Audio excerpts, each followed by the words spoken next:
All right. Well, we're back, and we're not even remotely as late into the week as we were last time. It seems that we might be running a mildly different schedule during the summer, but it happens. Or we might not. I might even just put out more episodes because that'd be kind of awesome. So, I don't yet have Steve. Maybe. Cross our fingers. But we have got Craig. And so, as we all know, Juneteenth is now a federal holiday, or as I'm just going to call it for now and until forever, as the Dunk on Dems Day. It's the day that we can all say, no, Democrats, you can't own slaves anymore, you slave owning losers. You're just going to have to give up. Sorry, can't own slaves, Democrats. Sorry, guys. Yeah, no, it's a federal holiday. Deal with it. I figure I that's love that part. I figured that that's a healthy outlook, right? Oh man, I fucking love that part. It's a day celebrating the Republican own over Democrats. I mean, it truly is. What more could you ask for? It's just like, Well, I will put it like this though. It does also highlight one of the Republican failures, which is always being a couple years late. hmm, But you can get past that. God damn. yeah, yeah. Either a No, I couple see. years Like, late I'm or okay with it. I'm all right with Juneteenth being a federal holiday. I think it's a good thing to celebrate again the liberation of people who were formerly owned by others in this country. I think it is a fantastic thing that America followed in the UK's footsteps and eliminated slavery within its own borders and then sought to eliminate slavery among other borders. To just eliminate that as a problem in the world. Until, of course, Democrats got in charge and we totally fucking forgot Africa exists. yeah, And there then, and there is then, and then, that. of course, plowed in further and fucked up the freedom that was already there and allowed slavery to return to certain parts of Africa. But And then you got that's the neither here Middle nor there. East, and South America and Mexico and all that. But yeah, like Right. you say, that's neither here nor there. Congratulations, congratulations. Let's all take a bow. We're celebrating the day in Galveston, Texas, when Texas, yes, Texas, not the world, when Texas, not all of America, just Texas. So when in Galveston, Texas, there were no longer slaves allowed for Democrats. Right. So eat a dick, Dems. Again, Fuck you. You can't own slaves. right.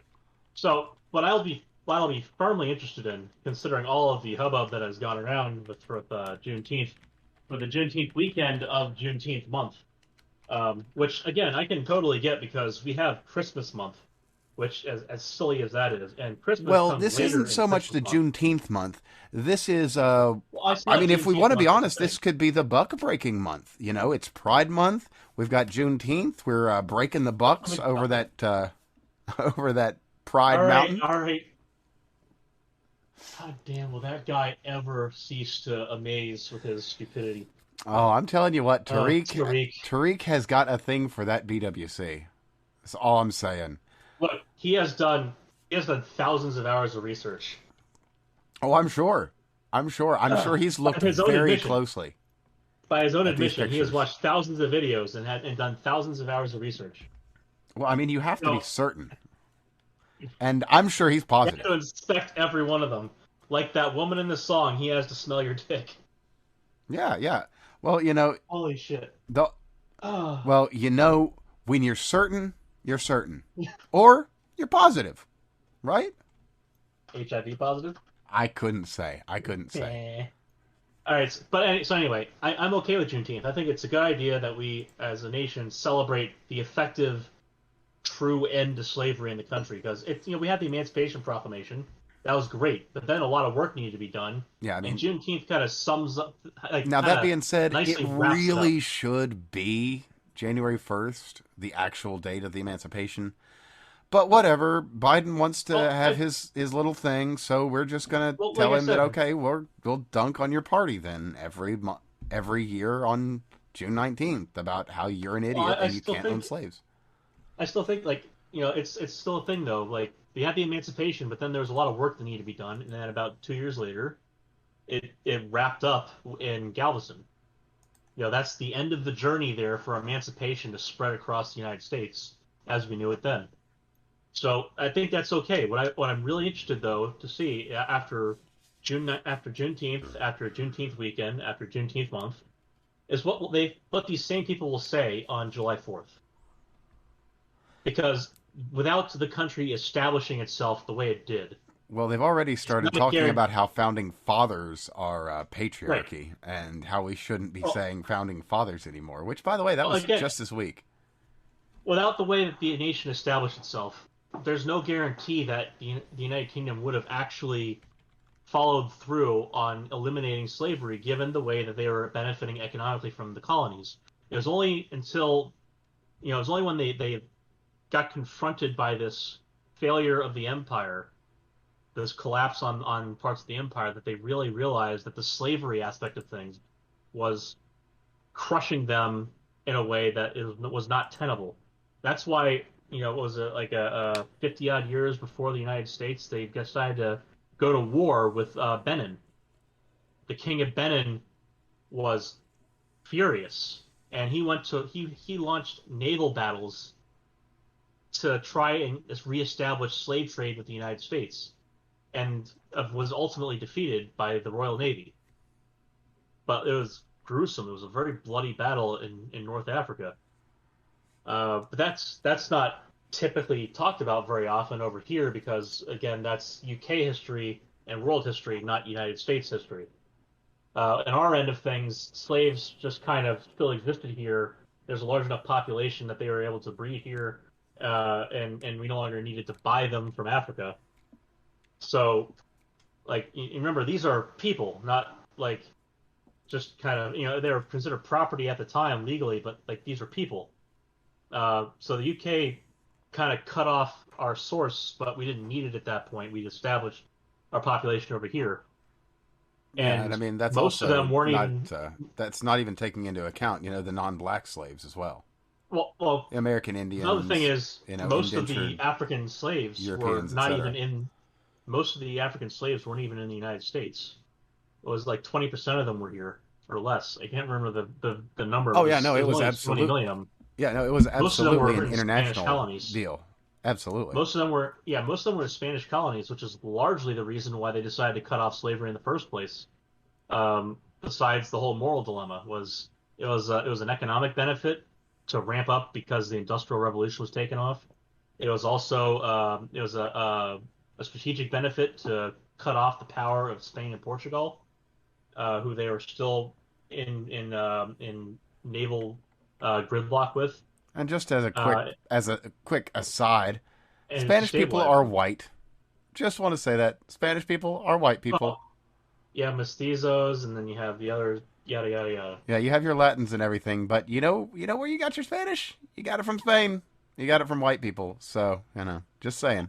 Anyway. So, well, yeah, and then, well, you see, the thing was, in the U.S. for other people that were had difficulties there, they weren't necessarily slaves. Irish, Polish, etc., were usually indentured servants because they were not high enough quality to be a slave. They weren't worth the price. Oh yeah, Um, no, and as a you, matter of fact, a lot of those indentured servants. Well, I can't they were say just the worked to honest death. numbers, but yes, that's exactly what I was about to say. Yeah, it was like a black slave was more valuable, and you would Well, they treat they them were with they lasted greater longer than 7 years. care. Is the thing. You had a slave for life. You had an indentured servant for 7 years before you had to give them property. So if you managed to kill them in that 7 years, you didn't owe them shit. And in the way the contracts were written, because they didn't include the family in them or anything like that, there was no way to get restitution. All this is the thing is though, like that has nothing to do with Juneteenth, because indentured servitude lasted well beyond the end of slavery. Funny In fact, enough. that was the way that it was followed up to get effective slavery to continue in the South with black people, was to have them sign a contract signing away anything that they had, because they basically were released with nothing, and they said, okay, well, you can continue working for me. I'll sign you a contract.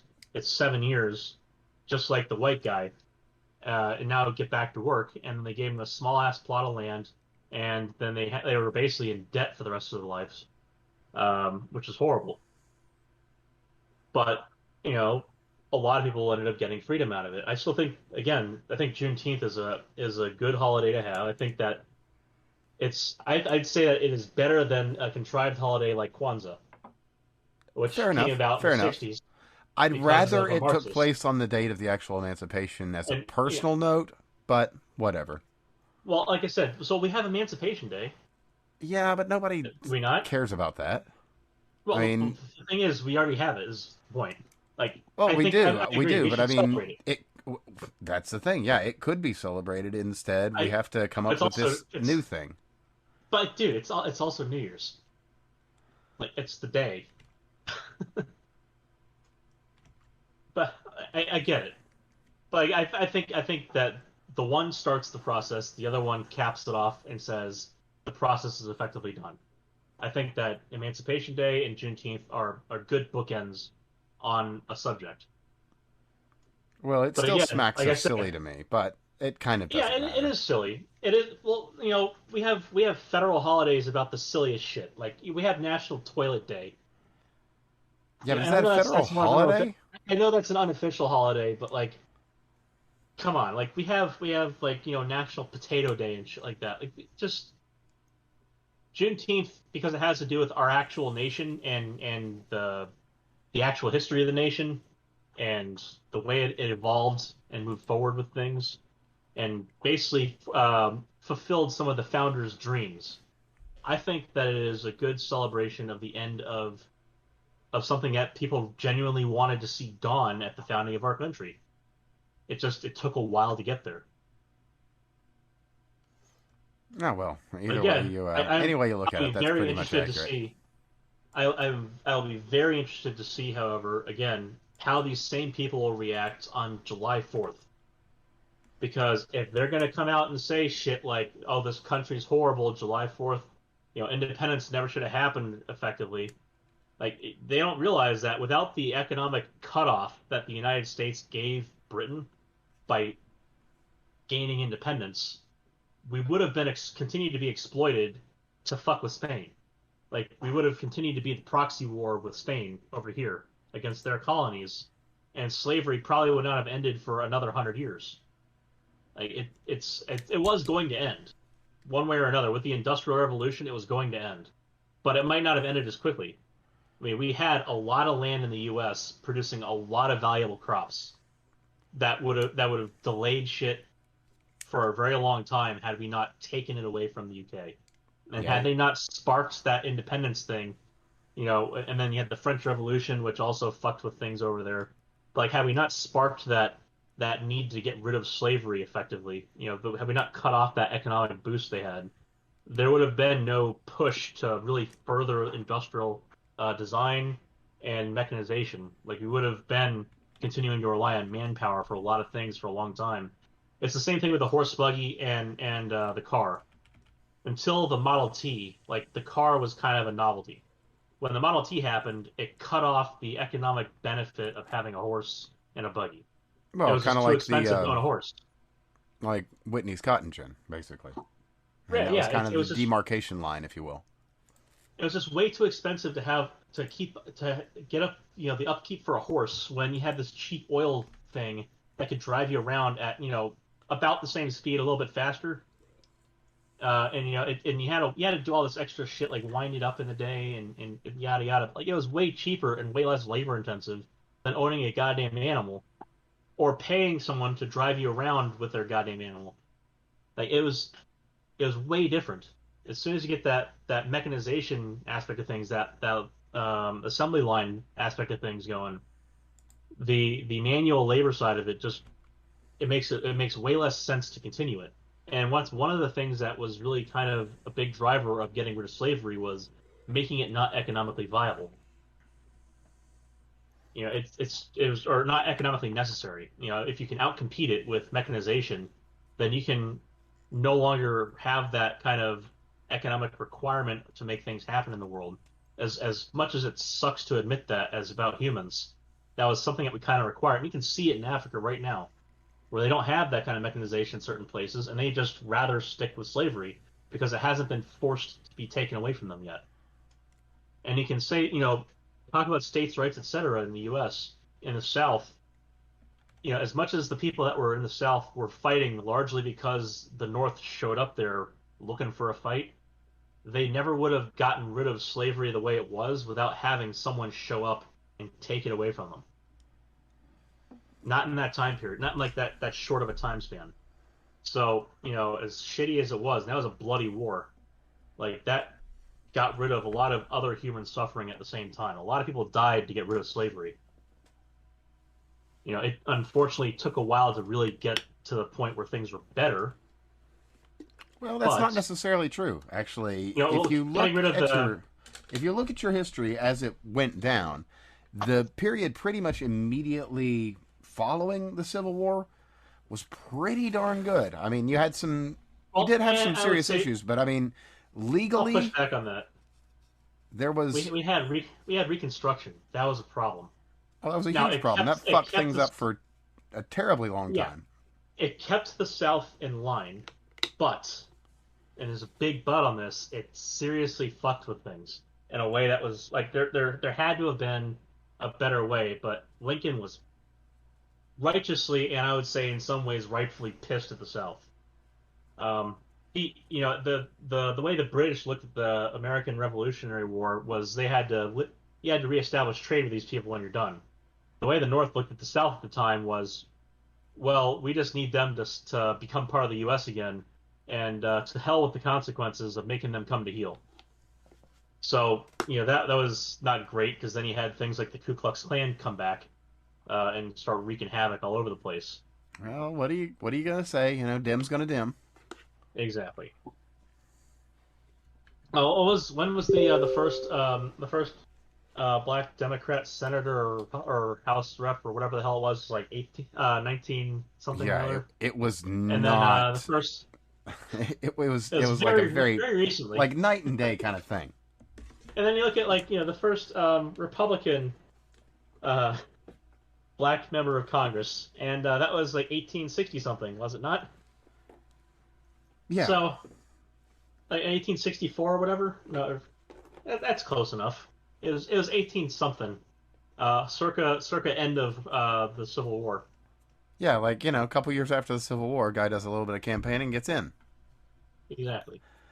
or And not only that, showed up, did the job right, and then went home afterwards. and Kudos on him. this was without us getting into any of the really uncomfortable topics such as the black slave owners that did not want to get rid of black slavery. But that's kind of a Well, so whole thing in and of itself. here's the interesting thing about that is this is one of those shades of gray mixed bag things. A lot of the black slave owners, and this is not to say most or all, but a lot of them owned family members. They would find a way to get their freedom from their master by a legitimate means, had all the paperwork, etc. And then they would buy their family after they made enough money with their own plantation, and then they would bring their family to their plantation and they owned their family. Now, that was certainly not a vast majority of them, but that was plausibly a majority. Not like a slim majority. That was plausibly somewhere between like 60 and 70%. Fascinating. That said, a lot of black slave owners were definitely out to make a profit because they were doing the exact same shit the white slave owners were doing, who were out to make a profit on the backs of humans. On the backs of their slaves, they were out there looking to make money. Well, I mean, And we can just look at gang violence and it's see that right, basically a black man can do any wrong thing a white man can do. And as right. a matter of fact, if we really look at the statistics, they're kind of really good at it. Now, there's all kinds of really So, complicated issues like who invented so the crack thing is, cocaine and gangsta culture and destroyed black families, but that also is kind of its own uh, whole thing. you mean the same people who are happy to celebrate their loss on Juneteenth? Or at least, folks associated therewith. Oh, some people who might be glowing in the dark. Maybe, Maybe. kind that you need Yeah. shades to look at even at night.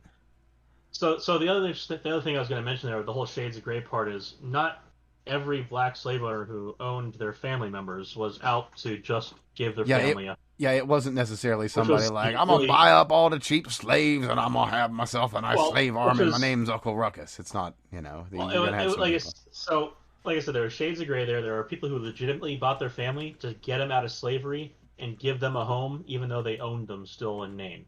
Oh, sure. Well, and a lot of that But too. then there are also people who owned their family and then treated them just like every other slave because they were trying to get money out of them. So Well, I the mean, whole like 60 to 70% thing that includes people who are horrible human beings absolutely. because they like imagine the gall you have to buy your buy your freedom, turn around and buy your family, and then put them to the exact same fucking work in the exact same way as the old master or worse. Hey, Like cuz, I'm that going to need you to pick that cotton. exactly. That was horrible. No, no, no, no, no. Need. I didn't ask. Right. So so again, like I said, there was a lot of people who, a lot of the black slave owners, and keep in mind that black slave owners weren't the majority of slave owners, Oh, and no. slave To owners be weren't the sure. majority of people. But There's one a thing very that we small should elite say very class that owned specifically them. about slave owners is that was a Yeah. class. Yes.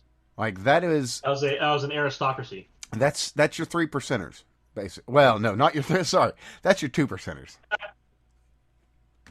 Yeah. So it's, I mean, it's you can debate about like the scale of the population, and that's all fine and dandy. You can have that debate later, but like the point is, it was a minority of people that owned a majority, like owned a minority of a plurality of people for their labor. And then you had other people who were in the same kind of labor who were of less value and worked to death, who didn't have a revolution fought for them. And then all the people who were just freed ended up in the same camp during Reconstruction, which is even worse because then the South was in an economic downturn uh, while they had this forced labor via contract instead of via ownership. So while they didn't own the slave anymore, they definitely owned everything that they owned, or they thought they owned, and they could easily get kicked off the land at any time if they did something wrong. Whereas before, it was possible to get a whipping, but then you were stuck still with that asshole who was telling you what to do. You weren't kicked out and left out to starve. In fact, there were in certain municipalities there were a lot like you couldn't just kill your slave usually without cause. That said, cause wasn't that hard to come by in most southern states. So, like, you could say, well, he looked at me funny. I thought, it's the South Park. He was coming right at me. Sure. Yeah. So it was, obviously the thing that really will piss off most intelligent people about the way that things like Juneteenth have been described is judging the past by a contemporary lens. Your present day ethics do not matter in the past. You're never going to change the past. It exists already. And the contemporary context of the past is what matters in the past, not your present day morals. So we all today, I'm pretty sure most of us here can, in the U.S. can say slavery is, was, and will always be reprehensible. Back then, that was not the case. So it was a hotly debated, divisive topic Well, I mean, for the greater portion for a of lot of people. recorded human history, slavery's just been a thing that is a thing. Yeah, It's like the sky's exactly. blue, humans get enslaved. That was just a thing until just now in the grand human scale of time. Right. Like So, there, that like, that long ago. in a more prescient or more relevant, I guess, related example. All these assholes talking about Antifa today, and then talking about people landing on D-Day as if they're Antifa. Those people would have kicked your ass for calling them Antifa because they knew what Antifa was back then. That was the communists that gave Hitler power. So they destroyed the Weimar Republic, trying to make it the Prussian Soviet states of Russia or whatever. So they're Soviet communists who came in and were violent and tried to overturn the Weimar Republic and make it another part of the communist utopia of Russia. And that of course failed miserably and caused Hitler to be able to consolidate power among the three parties and make them one and get himself elected and then made chancellor. In other words, And communism he gave himself always yeah. makes everything worse, no matter what, And and it ruins everything it touches. let's not forget this was a war among five factions of socialism for the heart of Germany. So the idea that capitalism has ever been involved in that war between fascism and communism, it's complete. It's a non sequitur. There's not. It's capitalists were the ones who landed and kicked all of the socialists' ass. What happened? And this was after, of course, Hitler fucked things up with the pacts that Germany and Russia were already kind of making there. Had Hitler not attacked Russia, they were already dividing up Poland for themselves. So, like the idea, like the Polish already got it right. You ever see them marching around? They have, basically fuck communists, fuck fascists. Fuck Nazis and fuck Russia. Yeah, I will say I wouldn't particularly feel unsafe visiting Poland today. There's a lot Right. of other places in the grand European experiment that I don't want to ever go. So, and you can see how things took a turn for the worse in Germany today. Their incessant need to avoid Nazism at all possible venues. God forbid somebody tell them that Hitler also respired with oxygen because they'll all suffocate themselves trying to not be Nazis. Yeah, There are certain things I've that heard. like I've heard he wore clothes. right, yeah, it's a nudist paradise over there because of that. Just try to be better people instead of judging yourself by the worst characters in history. Judge yourselves by the best virtue you can conceive in the present, and remember the lessons of the past because the road to hell is paved in good intentions. Yeah, and I mean, if you are gonna model yourself after a bad guy, at least be metal about it. You know, don't be a fucking pansy. Oh, speaking of Oh, metal, let's all give a big shout out to the last good Biden. We have to pay our respects. There oh are no no, more good Bidens. Champ, buddy, you're gonna be Chomp. missed. Yeah, yeah. The only Now, good now Biden what chompers. happens when Mm, now what happens when Biden bites an ankle? yeah, They don't have anyone to blame anymore. they don't. They don't. That dog has suffered enough. He's not gonna have these incidents at him played off on him anymore. So they're gonna have to keep old Biden himself on the leash now. So So you hopefully, gotta wonder, you gotta wonder if you're a member of the press corps. Uh, do you think they go with an annual or a biannual rabies vaccination? I figured they didn't get him. I think that would explain the madness. You think they just got the boosters whenever they get bitten? I don't even know if they would bother. I mean, did they really? I mean, didn't Trump have something to do with those? But anyway, It's I bet you that the best cure for Biden rabies is probably hydroxychloroquine. probably is. Probably is. We Holy did go shit! over that though. Yeah, yeah, Yes, we we did. did go over that. Which, yeah, no, it's fine Yeah, now. It does work. Studies are out. Yeah, yeah, it's great. and people are finally admitting, oh yeah, the studies that proved it didn't do shit before were all wrong because they did it at all times of infection, not at the very beginning where it was shown to be effective with the other studies. Fucking morons. Yeah, And I'm loving some of these. Like a lot of gimmick accounts are shit, but some of these other like the Biden L's has been paying dividends the entire time. oh, And that's I an excellent saw account, by the way. I just found another one that I'm fucking loving. That guy was an MM Paladin or whatever. The Brooklyn dad Oh, guy. yeah, yeah, yeah, yeah, yeah. I talked some shit to him earlier this That evening. that guy has an L's account. I spam retweeted a bunch of them. Let me go find it. He says Uh, some really amazingly dumb shit, so I can believe that. at Defiant L's. Oh, he's got his own L's Is account. He's got his own L's. It's beautiful. Man, I guess you've kind of made it. It's Padelin. Okay, MM Padelin. Excuse me. Yeah, the Brooklyn dad guy. He's got his own L's account at Defiant L's, and that is just as some top choice uh, complete fuck ups of his own making. He's good at that. He is Just good at that. cataloged. I know I've seen it myself. Yeah, and like a lot of times it doesn't take him very long to kick himself in the teeth. Like just as an example, as a off the cuff example here, his domestic white terrorist, blah blah blah, Boulder, and then it doesn't matter if it's a white guy, a Middle Eastern guy, or whatever. Like really. Now, So now that it hits close to home for you, there, Brooklyn buddy, now on that note, was he one of the dumbass ones who was motherfucker. talking about how some evil white supremacists got justice dealt out to him in the streets of Chicago the other day, or was he not in that crowd? Oh God, I don't remember. Because I I think he might imagine have you know what been. I'm I talking it's about with the Puerto Ricans. yeah, Yeah. it might have been. Because I kind of feel like I saw his name attached to some some smarmy fuckery, and just being completely it's a white supremacist, you know, they're dead, the world's a little better. Like, really, dude? Okay, well, Mhm. for one, that's kind of fucked up.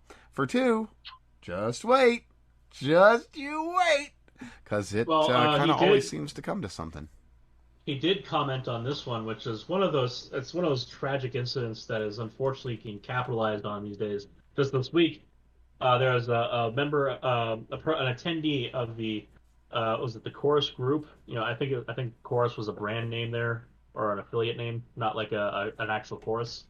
Or it might have been an actual, I don't remember what it was, but Chorus was involved as a name. But a member of that group, a gay guy, crashed his truck because he was drunk and he hit the wrong pedal Oh yeah, and everybody ended up was killing some talking people. a big game about this is a hate crime. This is terrorist against the gays. Yeah, And and they're all blaming DeSantis, et cetera, because he made it legal if you're in a crowd of people who are trying to kill you to press the fucking pedal and get the hell out of it. oh no, Which castle is this is not doctrine. what was going on. This is not what was going on. This was not a guy trying to run for his life.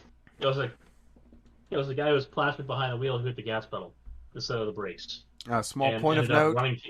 Small running point of people note on over. that. A gay guy behind the wheel. Just to clarify. Not not just a Not gay that guy, we you know see sexuality here, but but yeah, no. he was gay. Point being, it wasn't just a gay guy. It was an attendee of the Pride March, a person who was there to march with everybody else at Pride, with a group of other people who were there to march at Pride. That's the guy who ended up running over people and killing someone. And they tried to play it off as if it was an assassination attempt on Debbie Wasserman Schultz. Had nothing to do with it either. Yeah, It not even at all. just, you know, not if you gotta put your foot in your mouth like that, at least like get the right size shoe to shut you up. You know, Yeah, it disgusts me that people do that, but you know, it is what it is. Not you know, give them 24 hours so the bodies cool down before you start parading around on top of them. well, you know, Which is the the body's perfect time for Steve to show up. never cold enough. Oh, hey, great, you made it. Oh yes, yes. Excellent. It's hot and sweaty and nasty and gross because I am too cheap to pay for air conditioning. Are you I too cheap to shower? kind of appreciate that. I am never too cheap to shower. I shower as often as Fair is enough. possible because it's amazing. Hmm. There But you go. yeah, no, there's thunder. It was like 90 degrees and 80% humidity today. So Oh, holy shit. Woo! yeah, No, man, you must have been down in Florida then, yeah, it felt like it. because it was 100. We had the remnants of that storm that just blew through coming in today, and it was 110% humidity and fucking 90 out. And I was out Oh, there doing some gardening, and then I had to go do some crosstown chores afterwards. It's just, ugh. Like I had a nice, wonderful shower before this podcast. yep. I might take another shower before bed. I went up and like a thunderstorm came through, but it's like one of those that like it's like a Mhm. half orgasm, right? Like they get like really close and then it never quite finishes and pushes off the moisture. So everything just hangs in the unfinished business. That's where we are right now. Ah, so humid and uncomfortable. Sounds about right. It is never put your horses or your women away wet. That's what they tell you. Hmm. Duly noted. You know, I have a feeling that fucking your woman until she's dry again is probably not the best way to go about it either. Usually that comes with a lawsuit. Uh, maybe for you. Satisfaction guaranteed, no matter the cost. Yeah, but you see that? You know what? Never mind. We're gonna get into semantics that are stupid and autistic. Yeah, No Yeah, offense on that probably. one. So, anyway, I have something else that's come out. Actually, I want to say 2 days ago. It's been something that I don't know if we've particularly discussed, but it's kind of part of the larger narrative anyway. So, Google has been found to have funded some of the research done by DASAC's EcoHealth Alliance, which can be tied Yeah. directly to the Wuhan Institute of Virology So, and the bat coronavirus research that has put us where we are today. so here's where I would have to ask, I would have questions. And there's probably going to be answers that are either reasonable or obvious and not reasonable. Were the dollars wow, that you were put you in? covered the whole spectrum there. Way Well, to go, here's Chief. it's a binary split though here. It's one way or the other. Were the dollars that went into EcoHealth International fungible? Were they to fund specific gain of function research, or were they to fund the institute and help it further its goals in whatever way? And then those dollars were later allocated to that project. Well, I mean, the problem that you always have is this is one of those accounting tricks. Like it's the same thing with Right. Planned Parenthood, right? I'm not again want to iterate. I'm not entirely Sure. against abortion, but at the end of the day, if you Nor am I, believe but Planned federally, it Parenthood is should be shit. yeah. But if you believe federally, like it's not good for the government to put something into something that half the population considers murder, right? Right? Then when they turn around and they say, "Hey, we're gonna give Planned Parenthood earmarked funds that can't go to abortion," that solves the problem, right, guys? It doesn't because that just allows them to shift the non-earmarked funds into these projects that are less reputable or less desirable. Oh, okay. So we'll Right. take So, this So month's the electric difference. bill and we'll put that into getting abortions, and we'll take your money and pay the electric bill. Thanks. right, exactly. Yeah. So So the difference here is though the difference here is was Google intentionally trying to fund gain of function research by Oh, paying the fucking of electric course it bill? was. But anyway. oh, I doubt it. I doubt it. See, that's where I'm coming in. Is I don't know. I don't think that they necessarily were trying to fund gain of function. I think they were just trying to fund DASIC's EcoHealth Alliance. And I misspoke earlier. It's EcoHealth Alliance, not international. I think that they were just trying to fund a company that was billing itself as developing the necessary medical technology to save us in the future. You know, it's Without being that's one of those. flippant, I would actually Sure. pretty much agree with you, although I don't know if our sentiment on that would be the same. I do basically Okay. agree with what you're saying as far as that goes. Without, Okay, so getting into the hyperbole of it, which with or I without am sarcasm more on than the way I willing. was describing it, then with or without the sarcastic tone you're strongly imagining in my voice right now. I mean, it's kind of fair to imagine. All No, it people. is. And like I said, I'd like to. I would like that kind of question. It's like I said, it's kind of one or the other. Was it for the dollars fungible or not? Yeah. And that you can have like the Planned Parenthood kind of connotations afterwards, but that's I think was any possible malevolence or megalomania overt or covert or non-existent. There's kind of a big dividing line there that will separate the two possibilities. But they say unearthed financial ties, and they say critical role, blah blah blah. But I'm also seeing a lot of bias in this article at the start here. Well, basically, they've been doing this for Yeah, some while, over a decade. Sure, And, there I was see a that. time over a decade ago when they still had the motto of "Don't be evil." Doesn't Yeah. help the fact that they're working with an That's fucking organization that's pretty much, the Oh, they're very working with definition thereof. China. They're working with China to establish a social credit system. I don't fucking care what motto they give. That's evil. Okay, yeah, also that. I mean, This there's... is true. Like that is disgustingly evil. They're developing Google China for China because why the fuck not? I guess And Well, the I U.S. mean, and that's the thing like is again, like I worked for Google. I subcontracted for Google back when they were in the "Don't be evil" slogan phase, and it was right. a completely different company then. Like they didn't have any of this weird nonsense came up, 2013, 2014. It was like Google has always been kind of lefty, but it was always lefty in like Well, it in the was sense safe that lefty. It was like, But Twitter did the same thing. right.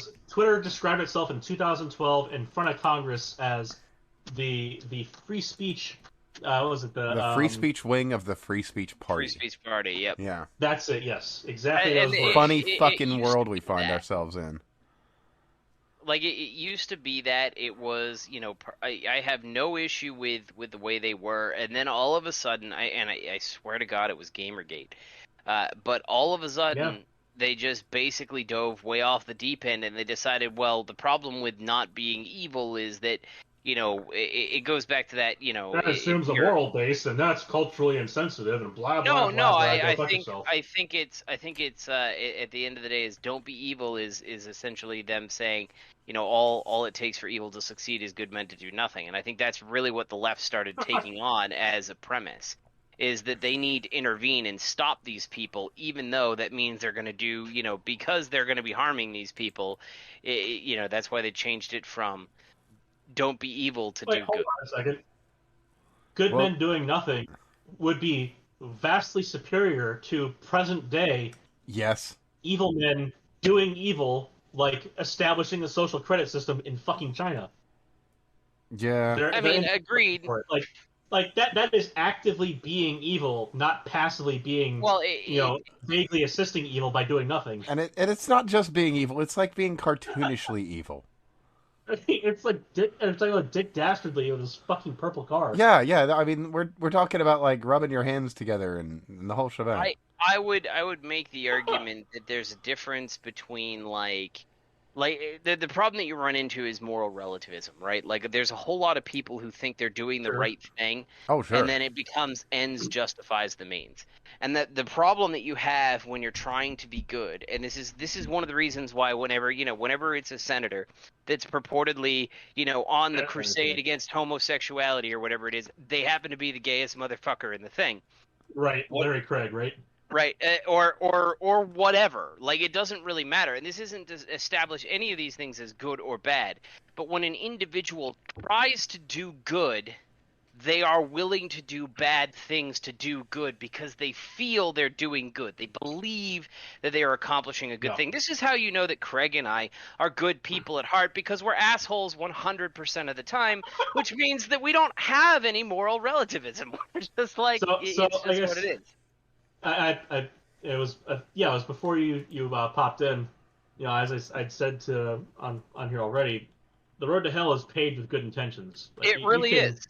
You can want to do the best thing for everybody. You can want to end all wars and then realize at the end of your insanity spiral that the only way to end all wars is to end all people. And then Well, try to release isn't that- cyanide everywhere at once. Isn't that like typically the AI progression that you see? Yeah, it's the three laws failure from the iRobot movie that had nothing to do with Right. the goddamn book. The movie was better. Which was it was a good movie. I liked it. was I a liked good the books. I liked the books. Asimov's books are great, but I liked the movie. I think that having Will Smith be the main character was perfect. He was a very good, very believable anti-robot guy. Indeed. Yes, I he could was. easily see him being at home, like beating the shit out of his blender because it spoke to him and said, "Your smoothie's ready." Yeah. Well, and I mean, it really was a good movie. Well, actually, I really miss Will Smith as an actor. Like, has he done anything do. that's Well, not he amazing did, or that's did not that- stupid? Yet? Well, he did that. I haven't seen it yet, and I want to see it. Don't ruin it for me if it's a shitty movie, because I still want to experience it for myself. Is The it one where modern? the one where he meets he's up against his younger clone or whatever, as some sort of agent. Wasn't that thing like or- Looper? Yeah, is that Looper? And didn't that have No, like no, a guy no, from no, no. Jersey? No, not no, Looper. No, that's not Looper, because that Looper was Because that's got Bruce the Willis. diehard guy. Yes, Bruce Willis. No, Yeah, but no, I there was thought one it that was- Will Smith was both characters. and I he was his remember younger this. self. I do remember this, and I remember going, "Fuck, that looks like Looper." Yeah, I don't think it. I think it was two different people though. I don't think it was the same guy. Oh, in Looper, it was two different people. No, in Okay. Looper it was the same guy with time elapsed. Oh, yeah, no, but it was But two different actors. I thought that's what you meant. right, yeah, yeah. But in this one, Will Smith was both characters, but I think the two characters were different people. I think one of them was like a clone of him Well, that's just dumb. that was just younger. Like I said, I want to experience the suck for myself if it is a bad movie, but he's a great actor. I don't know what the fuck happened to his son, but like he's a great actor. Well, his son spent a little bit too much time as a young man in Hollywood, and, Well, well, maybe then he we became can a young probably leave woman it at that. in Hollywood. You know, being a young person in and around people in Hollywood is probably Well, very unsafe, the shall we sad say. thing is that Elijah Wood, his story hasn't been told enough to really let people know what the fuck was going on in there. Like Harvey Weinstein was just that is just the fattest side of the top of the iceberg. The depth underneath Well, there is you could say that Harvey You Weinstein know, was but a single sprinkle on a sundae. I'm not a huge fan of Elijah Woods.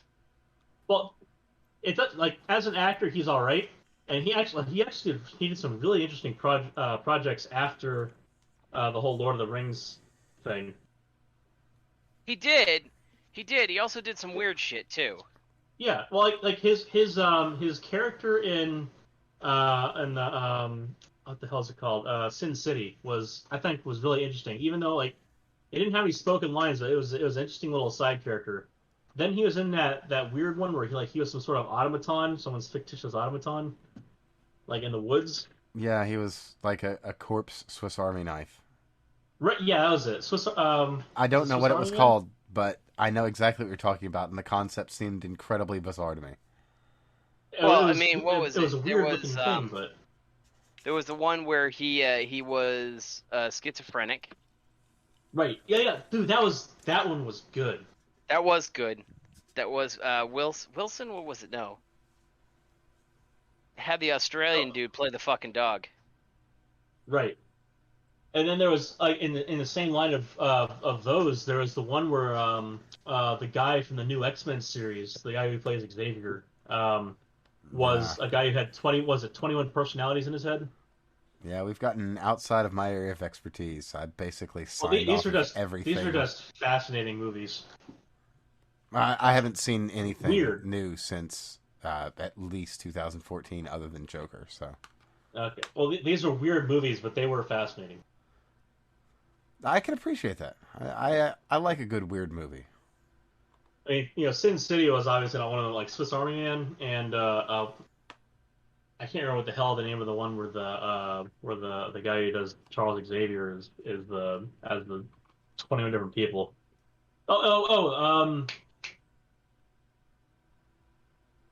Glass, the follow up to Unbreakable. Yes, yes. Oh, I need to see that. I need to see that. I That would is kind of like to see very, that. very That's good. supposed to be a trilogy, from what I understand.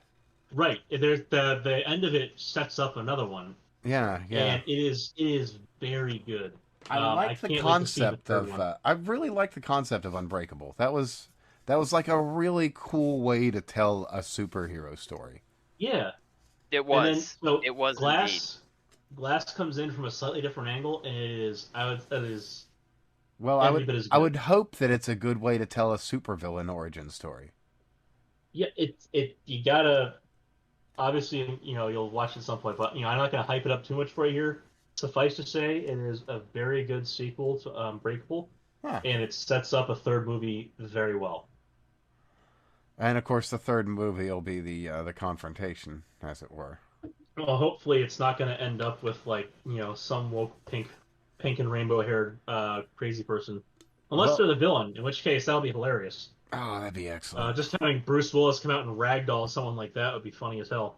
And just to comment on that and media in general lately, in a group that I'm a party to, we've been watching some old media lately. I've been screening Hmm. the HBO Spawn series, Yeah. and it's truly exceptional. It's Hmm. got it has numerous black characters that have a great deal of depth.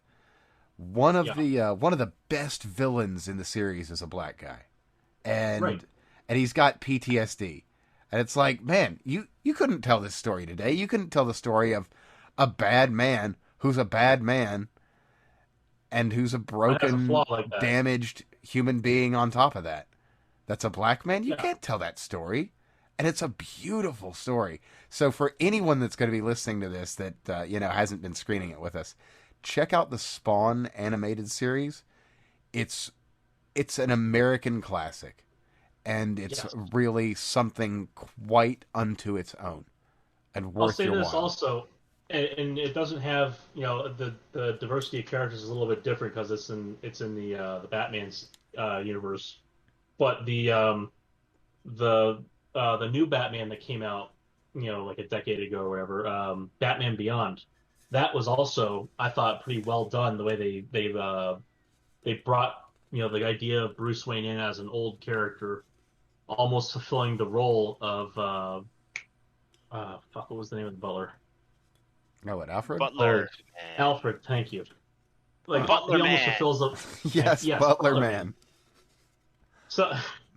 So Bruce comes in and almost fulfills the role of Alfred for this young guy who just kind of breaks into his mansion one day. So I have to say that this is an ideal point. There's very few times, right? You and I are pretty close in age, right? You're Sure. 3 years younger than me, so we're actually pretty close in age, which means, oh shit, I burned my buffalo wings. Boo!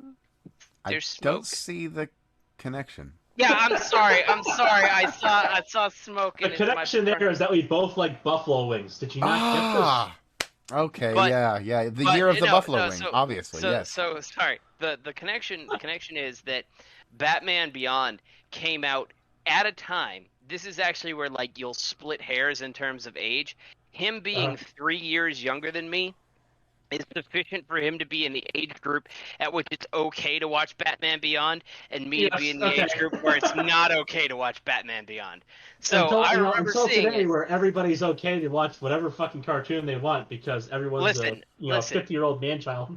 Yeah, you know what thankfully I'm we've actually- all grown up on cartoons at this point.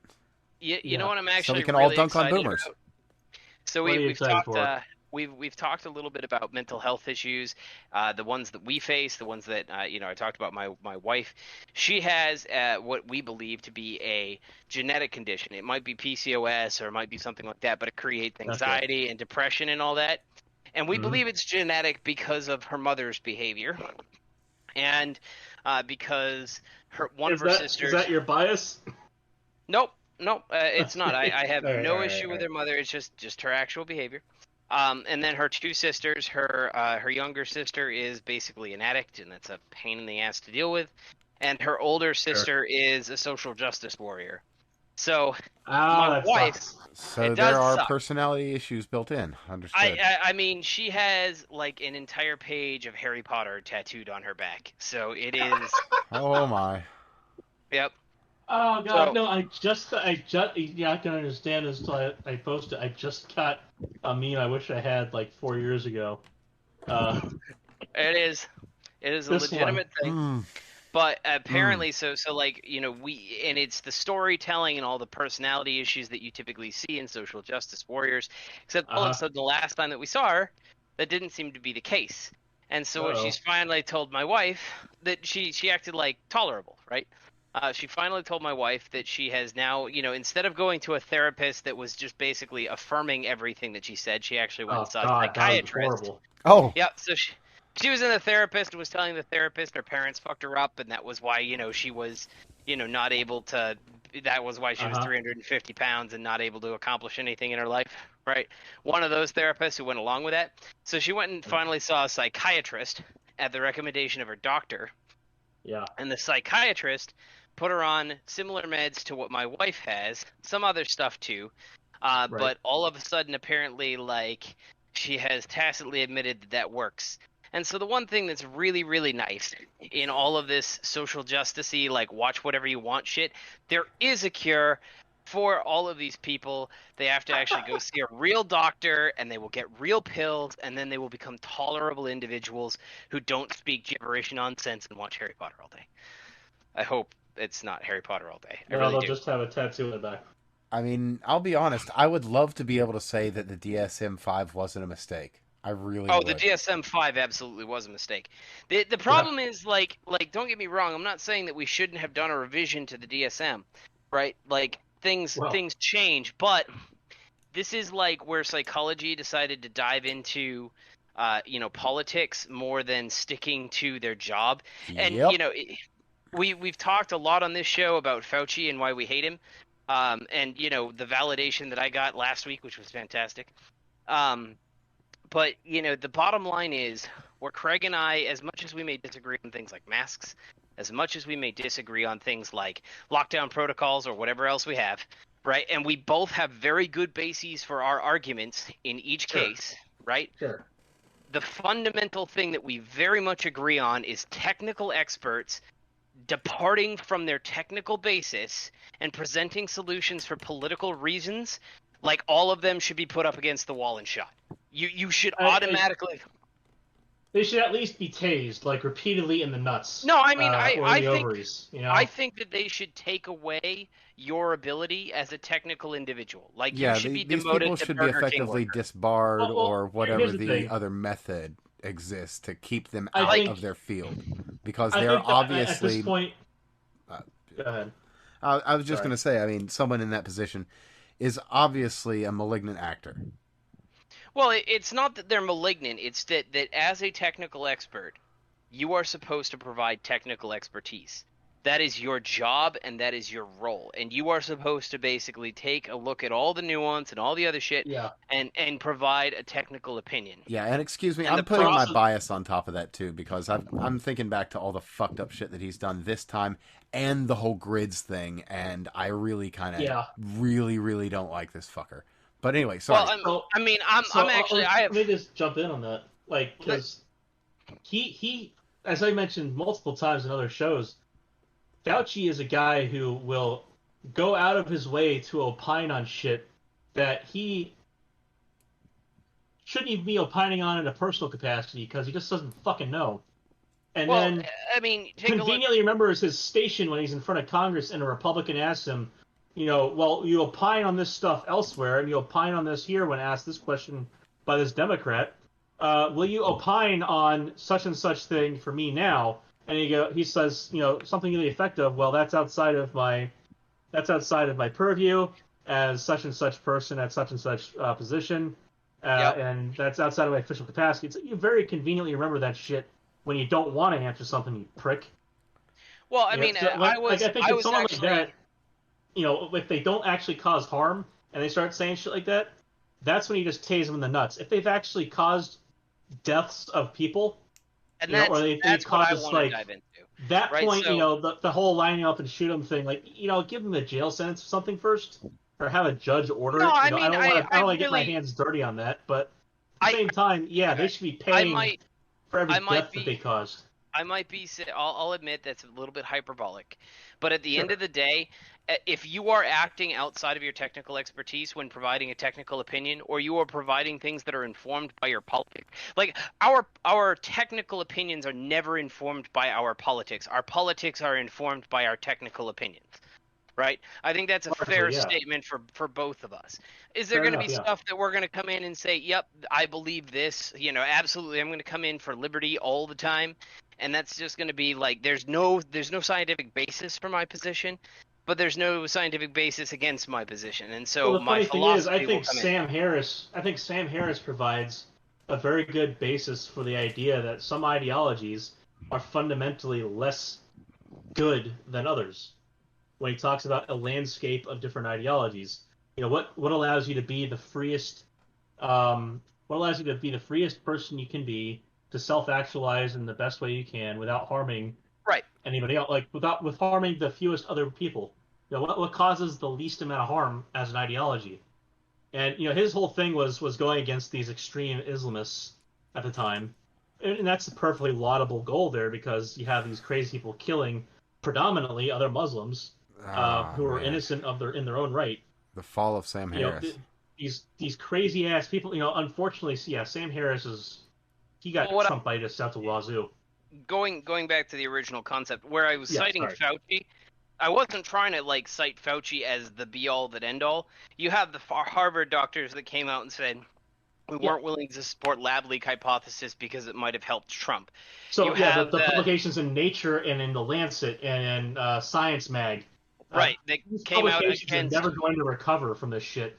Scientific American endorsing Biden because they couldn't stand right. Trump. These So, people, or these publications are fucked from now on, in my opinion. you start talking about things like the hydroxychloroquine study, which again I have some skepticism of because it's only like 255 people, Well, right? there are Like, others. There's as a meta analysis. The thing is, hydroxychloroquine works early on, period. About like what 60% of the time, 50% of the time. I'm sorry, 60% or 50% reduction in mortality. mhm. You Oh, add I think it's in greater than add that in actually. zinc. You add in zinc and you add in No, he's Oh, right. azithromycin, oh, just by and it's itself. Yeah, just, yeah, yeah. Yeah, yeah, with by like itself. the full Zelenko Add in the protocol. full Monty, and it's 75% reduction in mortality as a meta analysis on the whole thing. Like, and that matches the one study almost to a T. So And if I you're think And taking you something just have to with do it early. and I yeah, think and I just to put that, just to actually pause both of you guys for a second and put that into perspective, when you're taking something that's 99 point what 96, right? for what? Um, uh, non-lethality. Oh, It percent depends on the safe. age group.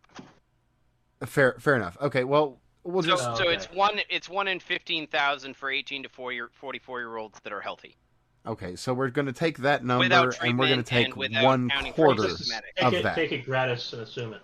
So, but well, let's take that 150,000, that one in every 150,000, and then 15,000. 15. 15,000. Don't add zero when there's no zero. It's a Sorry, very my different bad. number. So that one in every 15,000, we take that and then we make that 0.25 in every 15,000. That's enormous. Yeah, it's one in It every is. 15 to one in every 60,000. Right. And one in every 60,000 as a comparative value is roughly on par with the lethality of chickenpox. And that by itself too. That's one Now, treatment protocol. And it's funny. We vaccinate for that too. Well, we do, and when It's called the MMRV, which is no longer just the MMR. well, I will say that when it comes time to have, if I have kids and they're going up for vaccines, I won't vaccinate against chickenpox. I'd rather catch them. I'd rather try to find a chickenpox party. No. I'm getting rid of that as soon as I can, and the reason why is because of shingles. I was actually about to mention that myself. That is And there is no something shingles you can vaccine face because later in life. It's just something that could happen. Now you Right. can. like chickenpox sucks, but like shingles is Right. supposed to be And fucking chicken, hell. So if you get the actual chickenpox, it provides you better protection against shingles. It doesn't no, make it's literally the fucking reason for shingles. Yes. Yeah. It I can wish flare it up was the later in your case. life in that exact form. Yeah. It never goes away. Shingles is from chickenpox. Not It everybody never gets goes it. away. You It got, hangs out. I thought you got shingles just the same No. way. I thought it was the same virus. Yes. But But a not- second infection. I Yeah, didn't it's think a it was a second secondary infection. Yeah. No, it's Is it really? it's a It's a secondary infection of the initial virus. It's just laid dormant, a right? it's a flare up basically. And it doesn't happen to usually everybody, but it can. It usually happen. It usually only happens once. Some people are very unlucky and get it multiple times. But the virus itself hangs out in the nerve cells next to your spinal cord. And that's where they erupt out from once you're immunocompromised sufficiently that they can proliferate again. So from what I was reading earlier, somebody basically said that, and this was the argument they used, was that yes, Okay. technically getting chickenpox as a kid and having a natural immunity is better than vaccinated immunity, but at the end of the day, there's no reason to take that risk, was his argument for the vaccine. I disagree. If it provides better immunity to the disease overall, right? Because even if you get the vaccine, you still could have the virus sitting in your system, right? Sure. But if your immune system on the whole generally protects you better if you hold out for the long period of time, which is what we've shown. The chickenpox vaccine wears off after about 20 years. Well, here's the reason why having the virus. Here's the reason why having the virus gives you continued immunity. It's because the virus is still in you the entire time. And here's the reason. Here's the reason for the difference here's your stratification and outcomes. If you get the virus, and the virus is able to get into your nerve cells, it will never leave your nerve cells because your immune system cannot attack it there.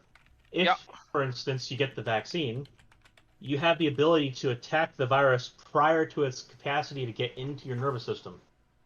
So that is not what I was reading. But it is still possible for it to get into your nervous system. It's not a guarantee that it won't, but it's a lower chance that it will get in. From what I've read, natural immunity is generally better than vaccinated immunity. Well, the reason why is because it gets naturally re-upped over and over again. Think of it like this: every time the virus. I see what you're saying. Yes. Well, not only that too. You're also dealing with the specific thing, as opposed to some clone of it or some weakened version of it. It's like getting re-inoculated about every day. You know, it's always going to be there. Got it. So what you're saying is that the vaccine protects you, but eventually wears off. But the vaccine also has the potential to never have the virus in you. But the virus in you isn't a big deal unless you happen to develop an immunocompromised state at a later point in life. Exactly. So the thing is, if say it wears off after 20 years, just get a booster every 10, like you do with tetanus. Yeah. No, I'd rather take the real thing. It's again, everybody's. This is one of those. This is a great example of us having a different risk assessment, different risk tolerance in our assessments. And for the chicken pox by itself, that sucks, but it's like a couple weeks of suck and you're done. The problem is that you always have the possibility of, like, say you get into a hospital and you get, you had a motorcycle accident, you end up in the hospital and you're real fucked up and you've lost, say a quarter of your skin to a fire or something. You're basically in a prime state for your ribs to be on fire as you're trying, like the nerves, not the actual skin. Leaving the body. Pain is weakness leaving the body. Right. The problem is you have to sit there under heavy sedation and in a near coma. Trying to repeat this shit to yourself through a feeding tube. All of that's a fair. I will accept your extreme example and counter it with that's not going to be the general outcome. Sure. The general outcome is if you turn around and you get the chickenpox as a kid, you will have better immunity over the entire lifespan. That's going to be the general case. That'll be true for 99.999% of the population. And one in 10,000, one in 20,000 may have a problem. For the simple cost of having your doctor every 10 years at your annual medical checkup go, oh, by the way, you're due for another chickenpox vaccine, your insurance will cover it. For the simple cost of that mild inconvenience of 5 minutes every 10 years, you can happily deal with that and never have to have the possibility of shingles coming in to bite you in the ass. I suppose that's one way to look at it, but at the same time, not a fan. And most people could get over measles too, but we don't want that one because it's really bad for you. Well, and that's the thing is there's legitimately scary diseases that we have dealt with historically, and vaccines deserve the praise that they get for dealing with these really nasty viruses. Right. It just so happens that like COVID and the chickenpox virus is not in that category. So the thing is, so for measles, if you look at the way the numbers break down, most people are not like it. So there, and again, this is not a 1-to-1 comparison, obviously, because I would say absolutely measles is worse than COVID or chickenpox, etc. But so there's a Kurzgesagt that actually breaks down the numbers on the sequelae and the sequelae and negative outcomes of a measles infection, and the difference between a raw infection taking its course and what happens from vaccines. And if you just the difference is so stark. It's a There's no question there. And the thing is at that no point, chickenpox. at no point have I ever disputed the MMR. And I'm not saying you have. You've been very clear. When it comes to MMR, polio, Tdap, DTaP, I am all on board with those vaccines. You've been very clear on these. They have an impeccable safety record. Like, my kids will happily get that. I get my tetanus shot. I hate getting my tetanus shot because I hate needles. I have phobia. But I get that regularly, and I have no problems, despite the various things that have penetrated the various portions of my skin, covered in soil, feces, and God knows what, as part of my daily business. Hey now. Alcohol-soaked soil, feces, and whatever else. Nope. They don't slide you before they stab you? No. So my biggest problem is that, like I said, I have a 120-year-old house. Trash collection was not a common thing. So you can be out there barefoot in your lawn, having yourself a fine old time, digging or whatever, and all of a sudden you'll step on a rusty nail from 1920. Yeah. Right. Oh, you mean you got a free antique? Right. Nice. Right. Like I've got Take it down to the roadshow. At some point, I got to get to the back hill, and once I get to the back hill, it's going to be me and a pitchfork and a sieve, sitting there and sifting through all the dirt on the back hill to try to like clean up the glass bottles and all the other shit that didn't biodegrade. Oh shit! But I haven't gotten to that. That's not like a priority because it just kind of sits there and does nothing. Like, you always just get yourself like a couple pallets of mulch and try to bury the problem. Well, and that's the problem is I hate it when people do that. Like, speaking, and I don't mean that just on the principle basis, but like with what I do at the lab, we have 30 some odd people at this facility that I work at, and probably similar numbers at the other 3 or 4 nuclear labs, for the naval nuclear labs, and we have to deal with fucking paint chips and asbestos. And it's not that we didn't know how to deal with paint chips and asbestos 20 years ago. We did, and we knew that we should have remediated it then. But we didn't because we'd rather bury the problem.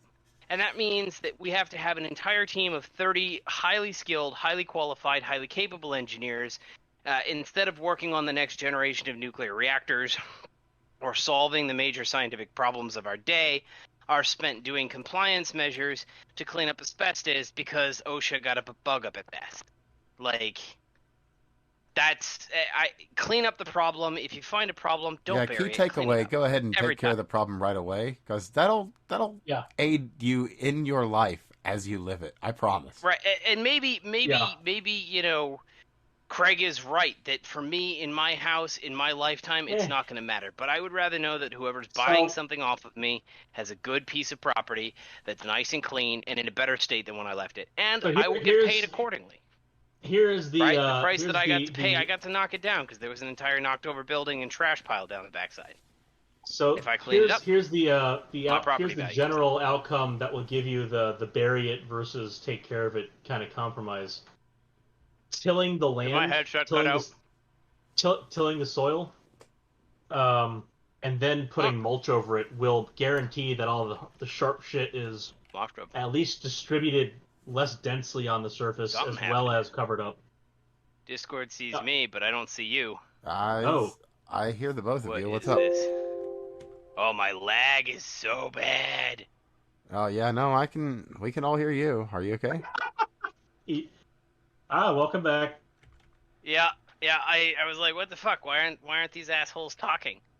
Right? And then I walk in and I see that we can hear you. Oh yeah. Yeah, you never dropped. I guess you lost us. Yeah. All right. Well, anyway, there was a half-ass measure I was going through, but it doesn't matter. The end point being that you're kind of right that like on your scale, and for the problem you're talking about, it's not necessarily, there are other solutions, but the end lesson there is still the same, which is that you still should sort the problem. And above and beyond taking care of your problems right away, something else to keep putting a blanket over it. And I mean, like, this is where I actually agree with the American left in terms of environmental issues. We should keep our environment clean.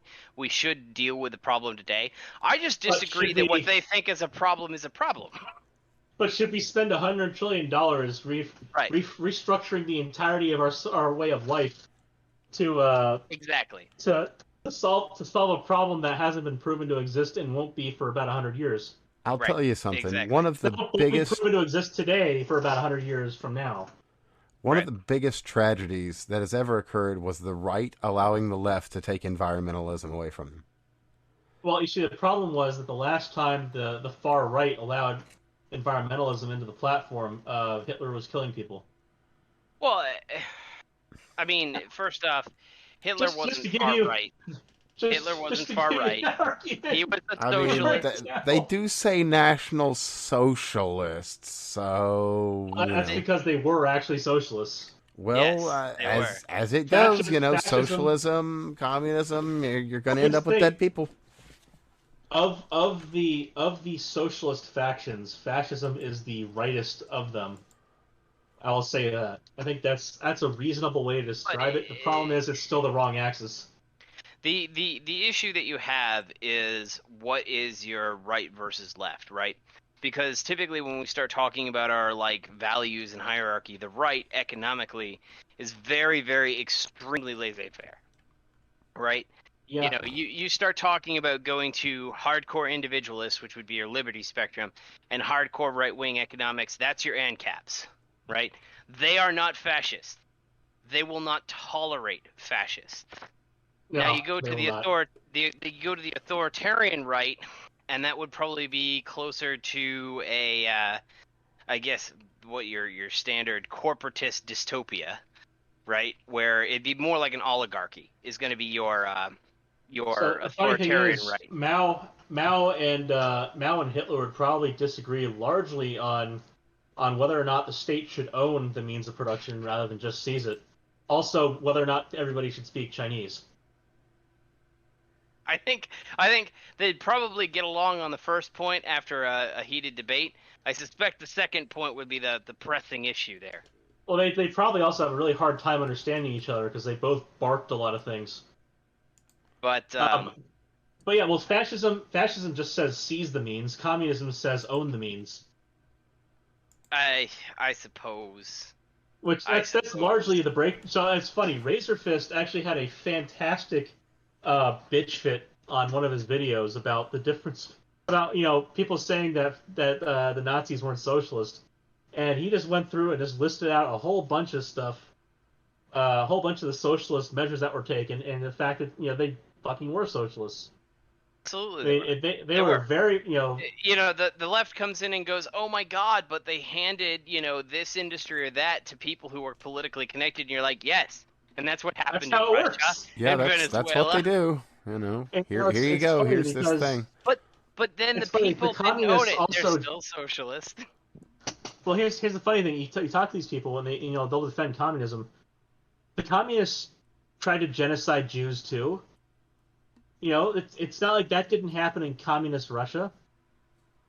They had the Russian pogroms. They went after Jews and tried to kill them all. They said they had too much power, and they were too rich, and they were too insular.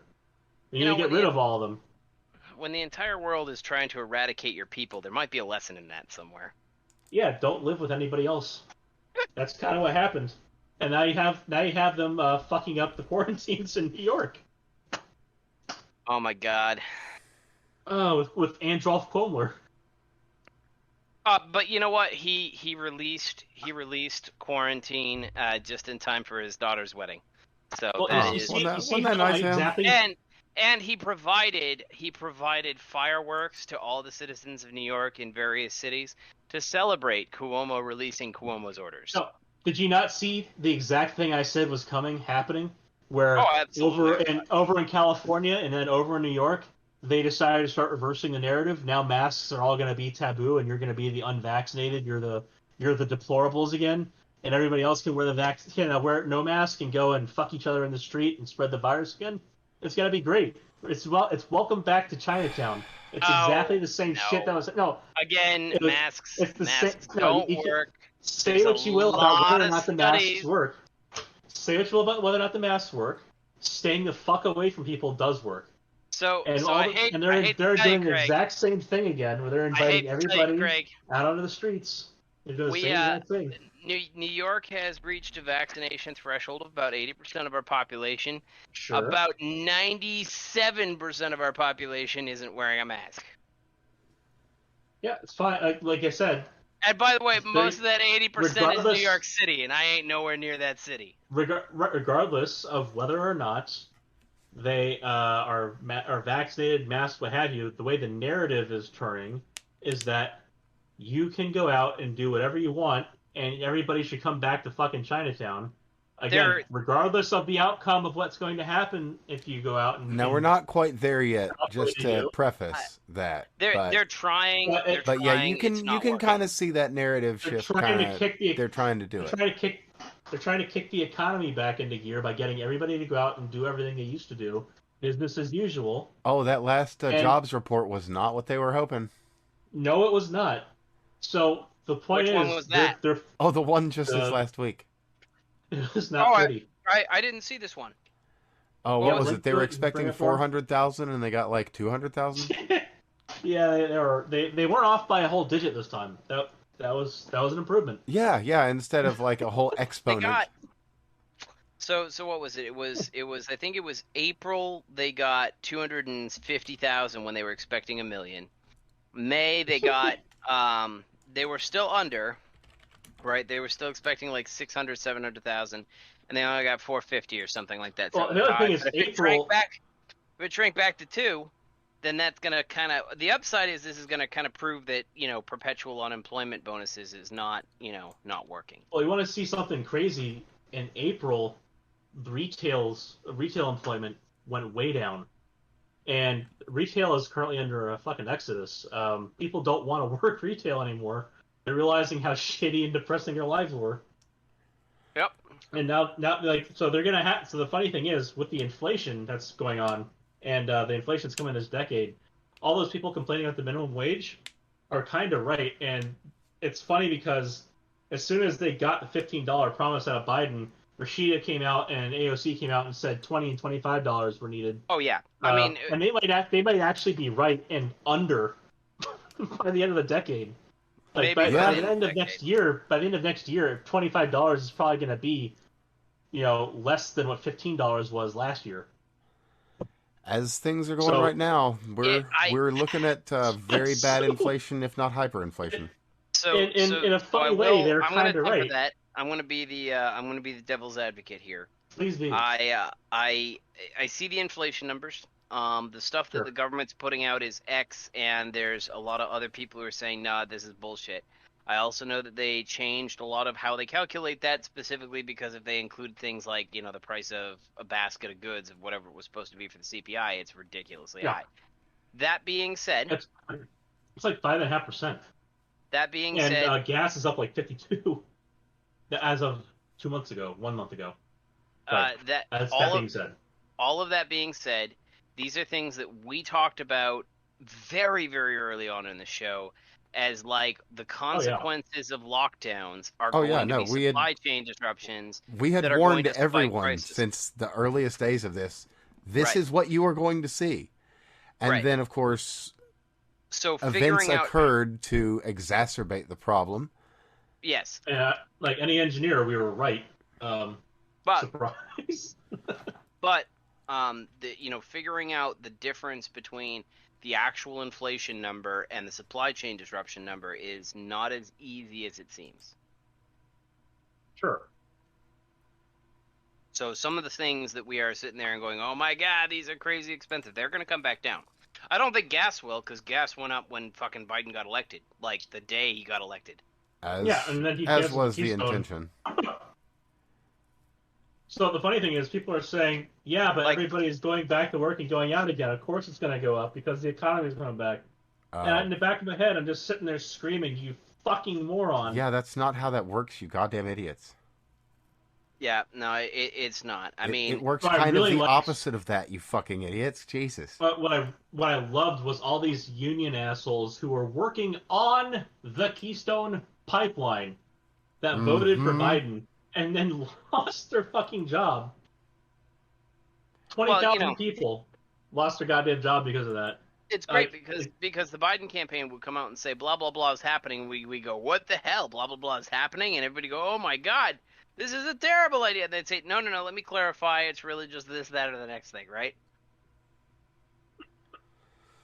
They did it with the Keystone Pipeline prior to him getting elected, where he turned around and said, we're gonna kill it, and they said, no, he doesn't really mean that. And you're like, yeah, well, he said it. And then there was the other one was, yeah, of course your taxes are gonna go up. Mm-hmm. It's funny. There's a plausible deniability to it because did he really know what the fuck he was signing when he was on that one video saying, "What is this?" They said, "Just sign it," and you're like, "Okay." Okay, that's actually a fair argument. Although it doesn't speak He might well not. to He anything. might be able to. He might be able to honestly come out for his 2024 campaign and say, "Oh, I didn't kill the Keystone Pipeline." And then someone will say, "Yeah, but your signature is on the thing. I don't remember signing that." Well, if we're to take the Canadians to heart and what they said at the G7, they're expecting Officer Harris to be the head of state before the end of next year. And honestly, I wouldn't be surprised to see that. What I would be surprised to see, what I would be absolutely gobsmacked to see, would be Donald back in there. And even though, even with the He's gonna remotest be possibilities of the election being decertified, I just don't see it. I really don't see it. There's one way. There's no legal precedent for that, and there's no mechanism for that, and it would never hold up under SCOTUS. Oh yeah, they just won't allow it to occur. It's just Simple as right. that. It's just there's no way it will happen, and it's hilarious. Like, so what I think would have to happen is like so that the shortcut path is for Kamala Harris to step down, to resign, for Biden to appoint Trump, and then for Biden to resign and for Trump to take his place. That would be That's the shortest path. That's the most reasonable path to well, short of 2024. That's well, also the most reasonable path. Yes. There's another path, right? And that is, rebellion. Well, and that's okay. The other path is the one that we fertilization don't of our really liberty talk tree, about, as it were, because The pro- we the already know problem what's is- coming, so we don't need to talk about that. The Because problem is we they'll can all probably just have watch. another. They'll probably have another fucking fence put up because a bunch of feds fought themselves. As they do, when I mean, that's a really shitty summary of that day, but like at the high level, it's kind of what happened in some small parts of it. Like, so I saw the whole thing with Tucker Carlson coming out and making the claim that it was really the FBI instigating the whole thing, and I haven't seen any evidence of that. So here's the thing: there was a Fed some. there. I saw. So some channers went ahead and broke shit down. There's an old Fed there that was, I guess, a member of the Proud Boys, which is even funnier to me. Definitely. I mean, of course, a Fed was in the Proud Boys. I mean, let's be honest. It was an older gentleman, definitely a Fed, definitely a FBI gentleman,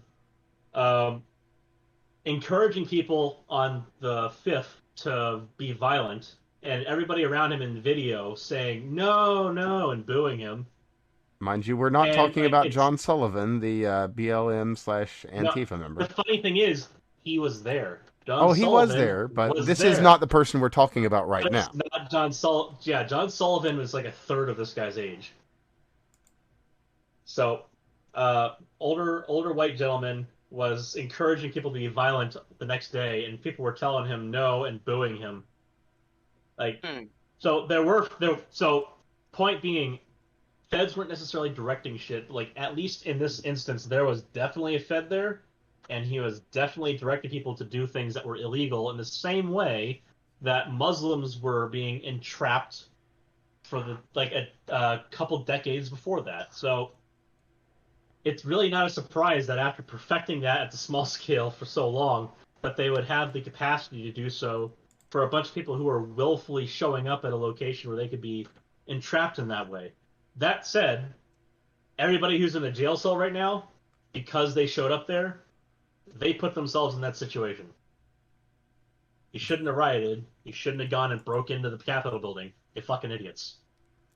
And I can't exactly agree with that, but I can say that Well, it's our building, but like at the same time, the doors are broken off, and yeah, some of the cops let people in, some of them didn't. Like it was a clusterfuck all around, but like a lot of people who were like the people who got trespassing should have been given bail, but they should have. If they didn't want to be in that position, they shouldn't have showed up there like that. It was clear that now they weren't allowed into the premises, and it was clear that they trespassed. now I can agree with I think that so. I on don't merit, think. but I have to say something in addition, Sure. and that is that now the people that are in jail and are receiving completely fair treatment and receive a fair trial as this goes, Yeah, that's fine. I think it's a little much, but that is the it justice is. system at work. Now, They should all have been bailed out though, like the yes. trespassers. Oh, yeah, no, absolutely. Now, the people that are in solitary confinement, the people that are being tortured and starved, that we're not being told about, that we're just having little I have a bits and question. pieces slip out Well, about. and I Those mean, How many people, know? that's too let me go much. one further That's too step, far. right?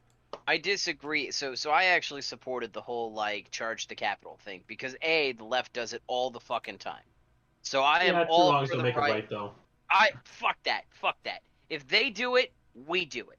Right? The only reason that the right is in this disadvantageous position of power is we allow the left to do all this crazy shit and then we go, "Oh no, we won't And do then that." immediately lose the high ground by running in and doing the exact same shit. There's Sure, yeah, no that's there's no great. high ground. There's no high ground. This is all out political war. Right? There's no fucking high ground. There's no rules. Yeah, You true. go and you take the fucking No, ground. I'm sorry, You but if you're do the gonna sit same there shit and they do. if And if as if if they're if gonna they sit want there to and bitch about that, then they're gonna have you gotta live by the rules you set, or you fucking die by them. right, exactly. And so But so if the the left if the Republicans left are setting the rules. That's the left for being bad by doing something and then repeating the no, fucking act. no. The left is turning around and setting the rules. They're saying peaceful protest. You show them a peaceful protest. If Black Lives Matter gets to carry a brick, I get to carry a brick. Yeah, I If mean, Black Lives Matter there's a gets to really sit there and valid take a point here. TV from Target, I get to take a TV from Target, and that's a peaceful protest. The problem is not that the right is sitting there and saying, "Oh my God, this is so bad." We all know it's bad. That doesn't have to be stated. The problem is that the right is not sitting there and engaging in the exact same behavior. So basically, the left gets to openly act as terrorists the entire time. And what you really got to do, and this is like it's kind of like you got a dog, right? The dog sits there and growls at you. What the fuck do you do? Do you turn around and say, "Oh no, sorry, puppy"? Do you trade it a fucking bone? No, you beat the fuck out of it. That's what you Yeah, do. but that's You different. teach You see that how dog, you teach that dog that you are bigger, scarier, and nastier. And so I you have see the no difference issue with is them there's going a to the difference Capitol there. for that. The difference is you were just advocating for growling back instead of beating the dog. Oh no, I'm You I'm see I'm how that's a advocating difference I'm though? I'm advocating for beating the dog. Right? Yeah, Like but you see how that was a difference though? I When you're I mean saying they get to take a TV from when my Target, I get to take dog a TV from Target, that's growling back at the dog that just growled at you. That's not beating No, the dog. and you got to do that, right? Like when you turn around and you got a bad dog, you yell at it, you scream at it, you tower over it, you create an imposing presence, you do all of the things just bigger, badder, and scarier to that beast. So he knows Yeah, that but that that's was not not taking a acceptable. TV out of Target. I That's my mean, whole point but here is but engaging the in the point same is, behavior is not doing anything better. But the point is that if you engage in the same behavior, you can actually force cognitive dissonance. I have no interest in behaving better. All right, We hold on a should second. never be in a position where we have to behave better. We are equals. We will act like equals. They want to act like animals. We get to act like animals, and I think that is how we should be treating this. Because every single I time don't you said the right necessarily comes in, disagree. You mentioned forcing cognitive dissonance, and I got to point out here how many people in these positions aren't already to the point where cognitive dissonance isn't going to be something you can force on them. I think that if you A psychotic communist in all black going out to brick buildings is not going to be suddenly dissuaded if you show up next to him in an American flag cape and beat him with a brick. He's not going to say, "Oh God, what was I thinking going out in all black, bricking a building?" I disagree. The Proud Boys did a fantastic job. They scared the shit out of Antifa. They scared the shit out of the left. The problem is that the right, every single time we have a right-wing faction that sits there and stands up to these fuckers, every single time we have a right-wing faction that actually approaches, we throw them under the bus. No, fuck that. We turn around, they want to call it an insurrection, you say, all right, either Black Lives Matter is an insurrection or that's a peaceful protest. Because at the end of the day, I can put up damage numbers between one night in Minnesota and the Capitol riot. And I guarantee those are going to be very different numbers. Well, you see, I think going back in history is a better way to go about this because you can easily point out fun things like the fact that the woman that they chant quotes from, the very same fucking woman who gave them the "we have nothing to lose but our chains" quote, was indirectly involved in the same group that bombed the fucking Capitol building successfully. Sure. 3 times. All of that's fantastic. Twice, 2 times. All of that's fantastic, but the problem that we have is you don't have to go out there and be violent about it. All you have to do is point out, you motherfuckers are the ones bombing the goddamn building. These people broke a couple doors, and then you say that they planted a pipe bomb, but there's no fucking evidence of it yet, besides the video you released of a guy in a hoodie. How much good is that done? Right. The bottom line is the right is. Well, you talk about forcing cognitive dissonance. No, I'm talking about. I am matters. talking about. You want to have a dog in the pen. He wants to growl. Right. He wants to snarl. He wants to bite. You show up there with 2 fucking brass knuckles and you beat the fuck out of him. That's what we have to be doing. And we have to be bigger. And we have to be scarier. And we have to do the same shit that they do. Because every single time you sit here on your high little ground and you look down your nose and you raise your glasses. And you turn around and you look at these fuckers and you go, I'm better than you. I'm better than you. This is the same shit that goes through those right-wing death squads. They're going to come in with the fucking German helmets. Well, the thing about it is you have to be able to put down a weapon when you're done using it. Like any tool, you don't carry it forever. At the end of the day, when you get done with this war, you're going to go home and hang up that Nazi coat, aren't you? Let me give you something you can't take off. At the end of the day, I didn't start this shit, and this is how I operate. And I operate this way at work. I operate this way all the time. I do not start shit. I have no interest in starting shit. I have better shit to do than to start shit with anyone, any organization at any time. But fuck all, I will end it. Well, I was going to say the thing I've always said with others, about fighting and such is you never go out looking for a fight, but if one starts with you in it, you end it quickly and end it. And that's the problem that we have is the right. We're turning around and we're holding our arms behind our back and saying, "Oh my God, we're so much better than you because we didn't fight." No, fuck that. You get in the trenches, you get these soy boys, you beat the fuck out of the soy boys just like they beat Andy No, and you beat every single one of them. And then I like the ones where they set up these right wing events and then nobody shows up, but all the Antifa do. I love those more because they all show up with their pickets and looking for a fight and look like fucking idiots. No, those are actually pretty good because they usually end up getting in fights with each other, and that's even better. And then there was that guy in Seattle who went around slapping Trump stickers on the back of the cars of the people who showed up for one of those events, and then they all came by and beat up their own cars. Yeah, I mean, I'm all for those kinds of things, but at the same time, and I get that there's all kinds of different really cool and creative ways that we can attack the problem, but at the end of the day, we have to attack the problem. You can't just throw every single person who does something outside of the proper sensibilities under the bus like we did on January 6th. No, those people were peaceful protesters, at least in the same regards as anybody who was in New York City, as anybody who was in Minnesota. As a matter of fact, I will have linked it was in the Showlinks. It was a very peaceful protest. Something that happened in the summer in D.C. of 2020 where much more damage was done. Oh, here's the kicker on that. Here's the kicker on that one because it's fucking ridiculous. That thing where they came out and they cleared the square, that was done without on Trump top being of that. involved at all. Yeah, on top of that. That whole fucking narrative that caused a week of the streets out front of the White House being on fucking fire. That whole narrative completely bogus. That was the and, park cops going out to clear the place. Yeah. and all of that's fantastic, but at the end of the day, sitting there and chanting and screaming about how hey they're really bad people while sitting on our couches sipping our fucking tea is not doing any good. We need to get in the trenches. Tea while I watch them all look like idiots. I'm sure you would. Places.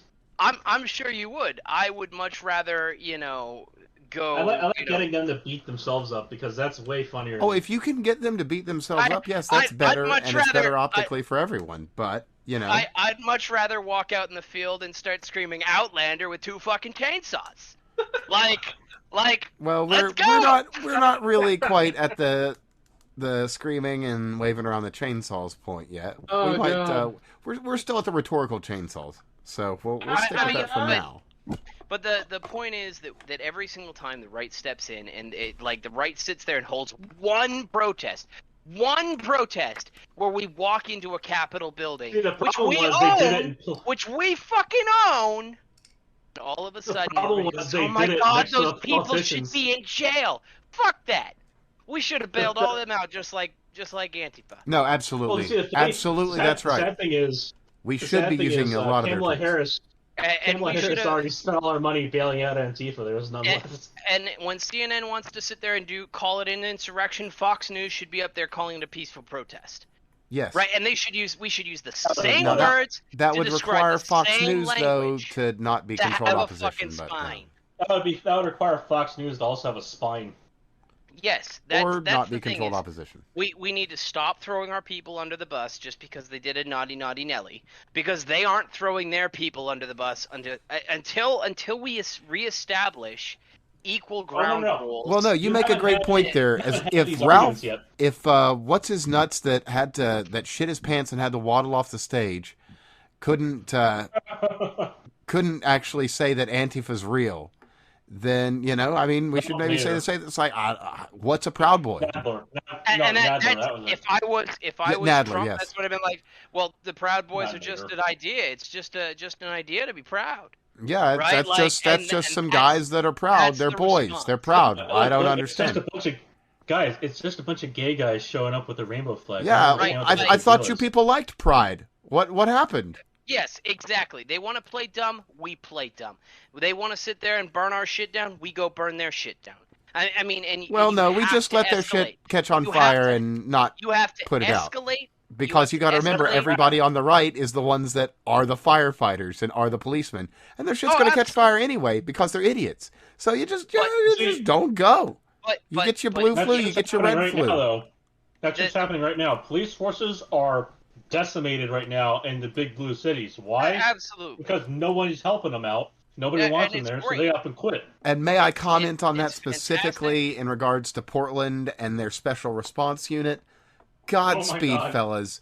You did the right thing. You're doing God's work by stepping down. 200 fucking patriots decided to leave their job. That was excellent. You did the right thing, boys. You did the right thing by stepping down. To riots.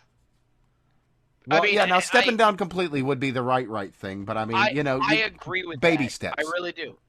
But again, at the end of the day, they raise a fist, we raise a fist. They bring a bat, we bring a bat. Right? Like that's not the way to handle it, though. They raise a fist. No, you're absolutely right. Yeah, you bring a fucking tank and flatten them. Well, honestly, fellas, one of my favorite thoughts on these kind of issues. That's a little Chinese, though. Well, it's funny you mentioned that. Actually, I like the Buddhist the Buddhist thinking on this. The Buddhist monk, the thinking when dealing with a violent person is you take it to an extreme level of violence so that the highest extreme of violence can be avoided. So if this man is going to take your wallet or threatens to hurt you, you break his arm right away. Yep. Right there. It's the swordfish protocol. And then, he's got a broken arm, but you're undamaged, and all he's got is a broken arm, and nobody's dead. And that's kind of like, typically I operate as a tit-for-tat strategist. As far as I'm concerned, January 6th was no more than a tit-for-tat strategy. They sat there and they marched on buildings. We marched on buildings. Fair argument. We just did it. We just did it with a lot less damage. We did it with a lot less violence, and the Democrats shat their pants. And the Republicans, the biggest problem that we had here was the Republicans sat there and didn't have a spine. They should have stood up and said, no, those are peaceful protesters. They have every right to be there. How dare you step in? How dare you push them out of their zone?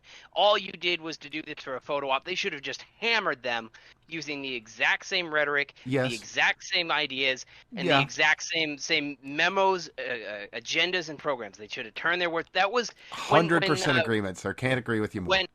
When Trump came out and he turned fake news back on the news media, that is what we have to do. That was why Trump was effective in his first part of his term, and he was ineffective in the latter half of his term. So I'll bring you this quote from Swordfish because I think it really brings out the extreme that's needed here on some of these things. Again, this doesn't have to be taken literally because taken literally, this is fucking terrifying. But you have Stanley and Gabriel and Swordfish. Stanley being Hugh Jackman and Gabriel being John Travolta. Stanley says, "War? Who are we at war with?" And Gabriel says, "Anyone who impinges on America's freedom. Terrorist state, Stanley. Someone must bring their war to them. They bomb a church, we bomb 10. They hijack a plane, we take out an airport. They execute American tourists, we tactically nuke an entire city. Our job is to make terrorism so horrific that it becomes unthinkable to attack Americans." And I agree with that. When you start talking about These people are attacking Americans, by the way. They're burning down our fucking cities. Yeah. And by the way, this has been American policy when dealing with terrorists for a very long time.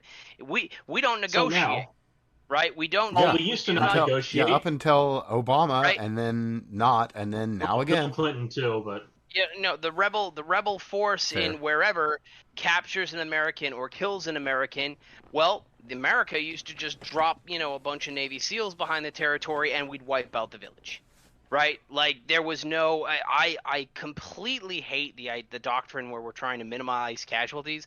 No, you piss us off, we carpet bomb your village, right? We will take you and turn you back into the Stone Age pieces of shit that you are, until such time as you stop attacking us, and then we will have peace through strength. Well, then we have trade, and then we have peace. But then somebody wants to go sit there and steal shit from Target, and deal with them. But I mean, just to add an extra level of clarity on this, I have no desire for our boys to be anywhere around poppies, guarding them for the fucking sacklers. Yeah. That's an entirely separate issue. So our guys don't need to be over in some fucking sandbox guarding poppies for the sacklers and glow in the dark. We can also grow poppies in the U.S. The problem is that we also have laws against it. We have laws against it. And that's kind of another argument. The reason why we guard the poppies, the reason why the poppies are important in the first place, is because they produce things like morphine, which we can't get synthetically. They produce a whole bunch of these biological and feedstocks that we require for modern life to function as well as it does. And that's a whole separate issue, though. Which is ridiculous because again, we could just fucking grow them here. Oh, and it wouldn't be a thing. It wouldn't be a thing at all. And it would help break up OPEC, which is a huge problem still, especially because right now we fucked up our oil independence because we got rid of shit like the Keystone. We have the resources. It's fucking stupid. Yeah. We have the resources, but America's regulations consistently shoot America in the foot, and then we have to go, oh my God, now we have to, go do foreign intervention. Now we have to go talk with these people who still like slavery. Right. Now, or who still have their women dressed up in fucking carpet bags. Instead of sitting there and producing our own oil and bankrupting OPEC with our own energy supply, instead of exporting our nuclear technology to nations that actually want to do that, we instead have, we encourage them to go buy wind and solar from China, right? Well, to be fair, it is also important that we go ahead and make sure that Nord Stream 2 pipeline goes through as well. It's really important that Russia be able to get that natural gas into Germany and into the European Union. That's fucking ridiculous. And of course, you see, it's all Russia, bad when Trump's involved. But when Biden gets there, and Putin gets to turn around and say, "Yeah, it was a very productive meeting," with a big smirk on his fucking face, knowing that he just danced around a puppet. The thing is, people wanted Trump to fail because they legitimately wanted Trump to fail before. I would much rather have Biden succeed and be a good president than have him fail. I don't take any pleasure in the guy fucking up like he does, because that represents us, the whole Well, country, not just the I people who voted for him.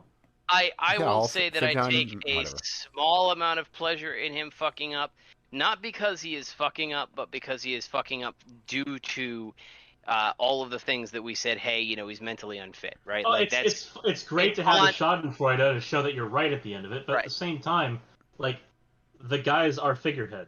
He Yes, yes, he represents the whole is, country. and Every that is time Trump unfortunate. fucked up, I was pissed off. Every time Biden fucks up, it's pissing me off. It's not a good thing. And the problem is you have these solipsistic narcissists on the other side of the political spectrum from all sanity who would rather have this person who was fucking up under their nose with their Right, and faces that's being rubbed in it, bitching about the gas pump prices.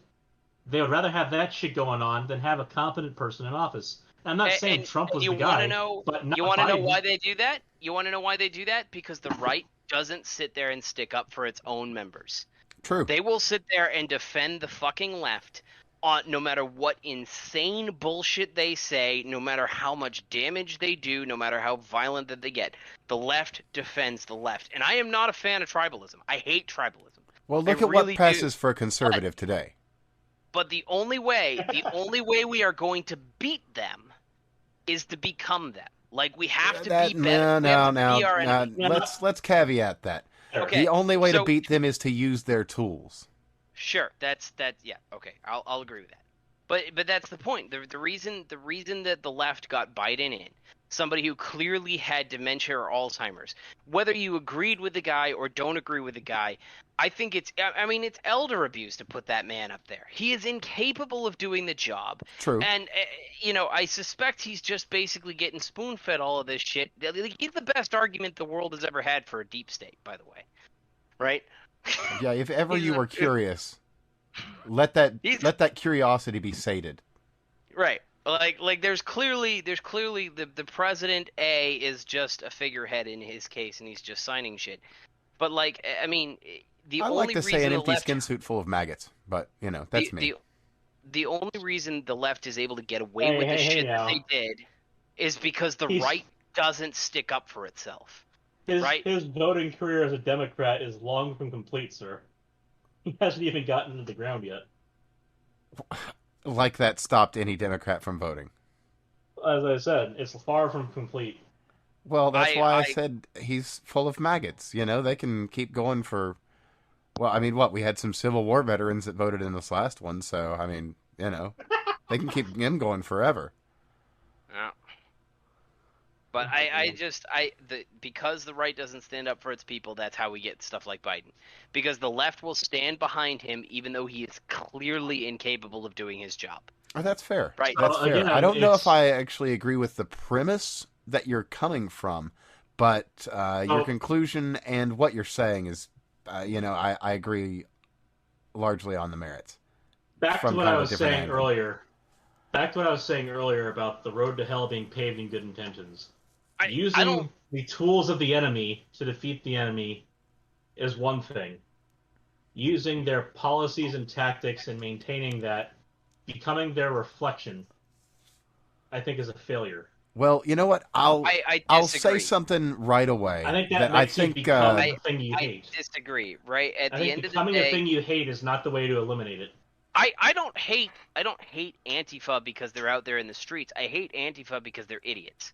Right? I hate Antifa because of the policies that they're putting forward. If somebody Right. wants to get violent in the streets, I'm all for bringing back dueling. I have So no this personal also issue with violence. so Right? this I also have comes no back to the personal same issue with thing where, violence. Hitler inhaled oxygen, therefore, everybody in Germany would asphyxiate themselves if they heard this. well, Like that. So that point being made, like, I'm not saying not to defend yourselves or to beat back a rabid dog. Right. I am all for people taking action. Like, I am a firm believer that the tree of liberty needs to be watered with blood of revolution periodically. Now, we kind of get away with this with voting all the time, but at the end of the Right. day, I am a firm believer that one of the biggest problems that we have in our modern society, one of the things that's leading to social decay, is that we don't have people. We are allowing. We don't have a like a rite of passage, a legitimate rite of passage, right? Everybody gets a fucking party when they're 16 years old instead of being thrown out in the wilderness to go fight the fucking bear. It's much better to go fight the bear because then you know what to be afraid of in reality, rather than it being, somebody who disagrees with you and, I mean, the only thing we can kind of hope for here is that Zoomers get to fight a VR bear. that would be. But hey, Like, that maybe that is the answer. I'm Maybe or I'm an okay answer. I'm okay with the Vision Quest. I'm okay with those kinds of things. But if it means if I'm in a position where I'm dealing with an enemy combatant, right? How am I gonna sit there and walk away and live with myself, going, "Yeah, I didn't really fight or stand up for what I believed in. I just let them punch me." No, go fuck that. End him. Well, yeah, you're not gonna ever get anywhere if you always lay down. But Right. but that being said, there was something I was wanting to say that its poignancy hasn't changed a bit, and it's a quote from a man Nietzsche. I dig a lot of his writing. I read a lot of it Nietzsche. early on. Nietzsche, whatever.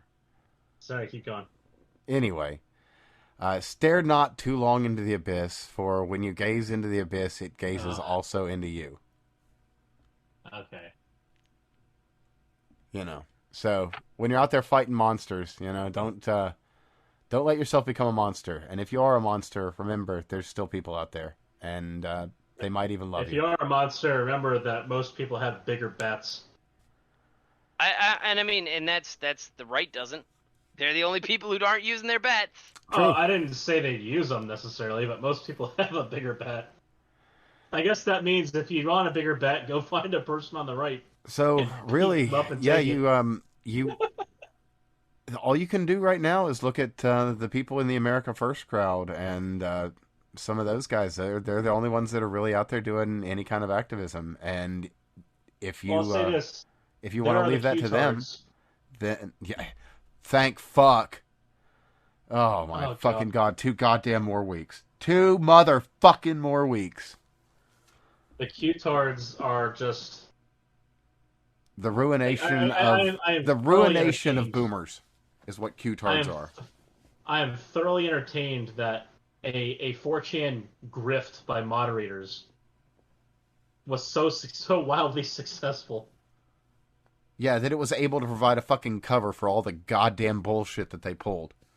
Like they were Yeah, able to use. it got infiltrated by feds, that we know for damn sure, when it was on 8kun, or sorry, 8chan. Um, and the moderators not only came out and said that it was a grift, but they also tried to warn people that it was a grift before they finally left. It was definitely like it is still a fucking fed off at this point. Like Yeah, there are yeah. Well, documents. not only that, it's a fed op and a Where's grift. that picture? Yeah, well, no, it was the grift, and that's done because the mods left. Oh no, it's not Where's that? done. If I'm not Really? mistaken, That's oh no, from there's people that are still that's grifting on better the Q then. bullshit. They're just not Oh there. yeah, they're still sorry. People are still grifting on it, but like the grift at the beginning, the moderators that tried to grift on it, Oh they yeah, no, left. no. The core crew is gone, but now Oh it's its wait, all own fucking thing like flat Earth now. check this pic out and look at that wonderful part in the top there where you can see that this. I hate the some of the language that evolves on these forums. I love language on the forums because it takes Well, what would otherwise be it's offensive and makes it unpowerful. Because it when makes you it give hilarious. Yes. powerful or when you give power to words that shouldn't have any, you're doing There's a everyone a difference between disservice. that. Now There's that a being difference between said, that and going down that like the it's a Chan post. So yeah, I'll tell you what though, I am actually gonna get this thing up on Imgur it's for everyone to okay. actually see. Oh god. So this But was we up on a can't post actually read a while off ago. like a bunch of it. No, we can't. But the point that you can see on here though is that if you look at the post, which is from a document, and I went to the web address in there, and I found the PDF and I downloaded it. I don't know where it is at the moment, but it is there. So you can go to the website and you can get the PDF and you can find that exact image in it, And there are more images, but the thing to notice on there is where it says "you" in parentheses all over that image. That's because this is the person who posted as evidence this picture, writing on the Chan board. And not only writing on the Chan board, but talking to himself. They're a fucking new fag. So, but this is entered in as evidence in a case. And like the PDF link is up there underneath the wonderful title of this picture. Yeah, which we cannot read. And but you can go to the web address and you can download the document and you can go and look into the evidence. And you can see that. And there's more. There are other places, and I think there's a couple of posts inside this picture that say other post IDs. And of course, because this is something you can go find up on the Chans, you can find other people talking about these kind of Fed posts. Like for instance, the guy who was at the January 5th get together where the Fed was saying to be violent. That shit's on video. His posts are known. Like this shit is verified. Like they found his Facebook. They combed through that. The guy's life has been pulled apart as possible, and it's very clear who he is. And this shit gets entered in as evidence. So not every LARP on 4chan is a LARP. Sometimes it really is just a fucking Fed that people point out. Point made there. Like these people do exist there, and they're legitimately doing reconnaissance in some cases. But sometimes, as with the guy there on January 5th, sometimes it looks like entrapment. And people have been saying that shit, obviously, because a lot of them are paranoid and nutty. But some of them are legitimately just saying, like, it's the classic guy with a stick poking at it saying, do a terrorism. Well, I mean, and that's inappropriate for sure, but at the same time, like, I think the thing that pisses me off with this whole entire thing is that we turned around and we threw a whole bunch of people in jail for the exact same thing that Black Lives Matter did, and then we started calling them insurrectionists, and then the exact same thing that Black Lives Matter did just a few months before in the exact same city. And we turned around and we... Kamala Harris put fucking money towards that. I think that kind of shit... It is the stuff she that should ACLU be prosecuted for aiding a be, terrorist organization. Right. That's the kind of shit that ACLU normally would be going after the government for. But because it doesn't fit their fucking narrative right now, then you need to have... This is where I'd say this is where you can fight fire with fire and be appropriate. You need a right-wing ACLU then.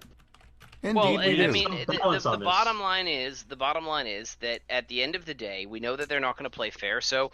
play on their level, and that's really what it comes down to. Now, everybody else has had a speech that they've been able to give that articulates their point of views. I have one too, if you'll entertain me. All right, certainly. Let me pull it up here. Oh, okay. Oh God, you fucking typed it out. Oh Jesus. See, there's three kinds of people: dicks, pussies, and assholes. Okay. All right. Mic on. And all the assholes want us to shit all over everything. So pussies may get mad at dicks once in a while because pussies get fucked by dicks. But dicks also fuck assholes, Chuck. And if they didn't fuck the assholes, you know what you'd get? You'd get your dick and your pussy all covered in shit. Well, yeah, who wants that, right? Yes, I feel those are powerful words to live by. Well, that's fair. I mean, there's a lot of wisdom there. I can't disagree. That's right up there with Nietzsche, man. Yeah, it really is. It really is. Yeah, I mean that's a little bit more of a 2000s Nietzsche. Yeah, but there you go. So yeah, wherever you go, there you are. Absolutely. But yeah, no, I just get all wound up about the fact that we turned around and we're like, oh no, it's an insurrection and they did terrible things. No, fuck that. Yeah, that's a garbage narrative. If BLM absolutely. was in a peaceful protest, then that's all the January 5th thing was a peaceful protest, and our representatives should defend it as such. Well, look. All right-wing folks should defend it. Anyone libertarian should defend it as such. If Lafayette fucking Square was a peaceful protest, then that was definitely milquetoast. Like, the streets were on fucking fire, man. Like, just... Yeah, I've linked another thread to the events of the summer in D.C. in Washington, D.C. that occurred just months prior. I've got a link But to a like, it was great in thread front on of the that. White House, in front of the place where the fucking president lives.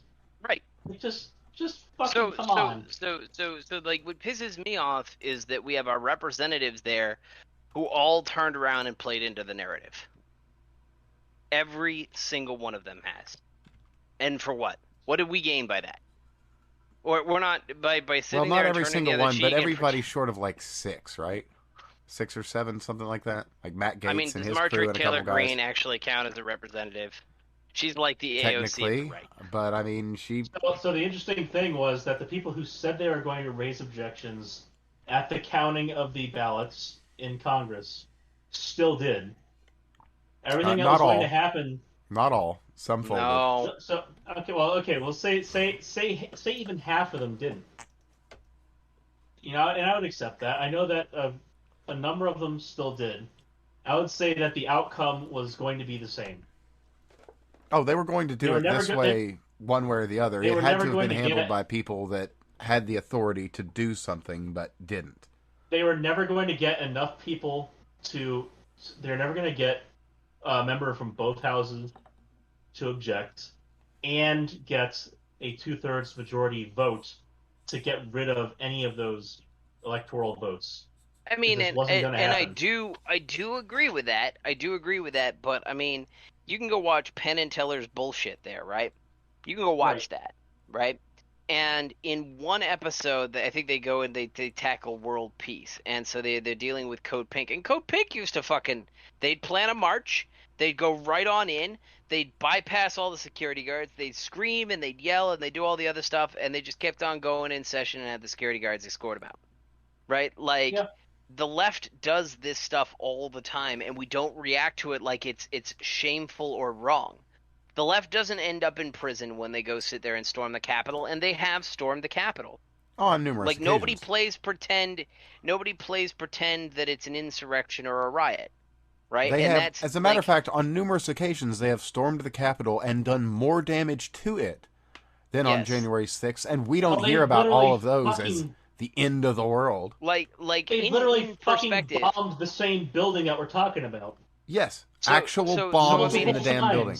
Absolutely. Multiple times. So I mean, I really can't get behind the, oh my God, you know, these poor Republicans, they did the wrong thing. Fuck that. They just did the same thing that everybody else has been told that they can do. So that is to Every say, they didn't leftist really is do told that they anything can do wrong, but. And that's the problem. So the woman that they get their quote from about losing, you know, nothing to lose but their chains, she's one of the couple people that were convicted of shooting a cop, or of being in a shootout of a cop. They killed a cop. She fled the country, and she's in fucking Cuba right now. Which She's chick is she's this? in America's she's one of America's most wanted. And this is She's one a of the fucking- idols A of these people. Marxist fucking communist that wants the United States government to be toppled is one of their idols, talking about nothing to lose but our chains. Well, and that's the thing, is they always have these people. Like, there's A literal always fucking these people. America's most wanted terrorist living in Cuba. And again, I just we shouldn't be turning around and saying, oh my God, shamey on these people, because the left has tons of these people who do No, they tons should worse absolutely stuff. be defended by Like anyone and everyone. at a scale, like the people who marched on the Capitol, it is the people's building. It is not the politicians' building. They don't own it. They don't have a right to it.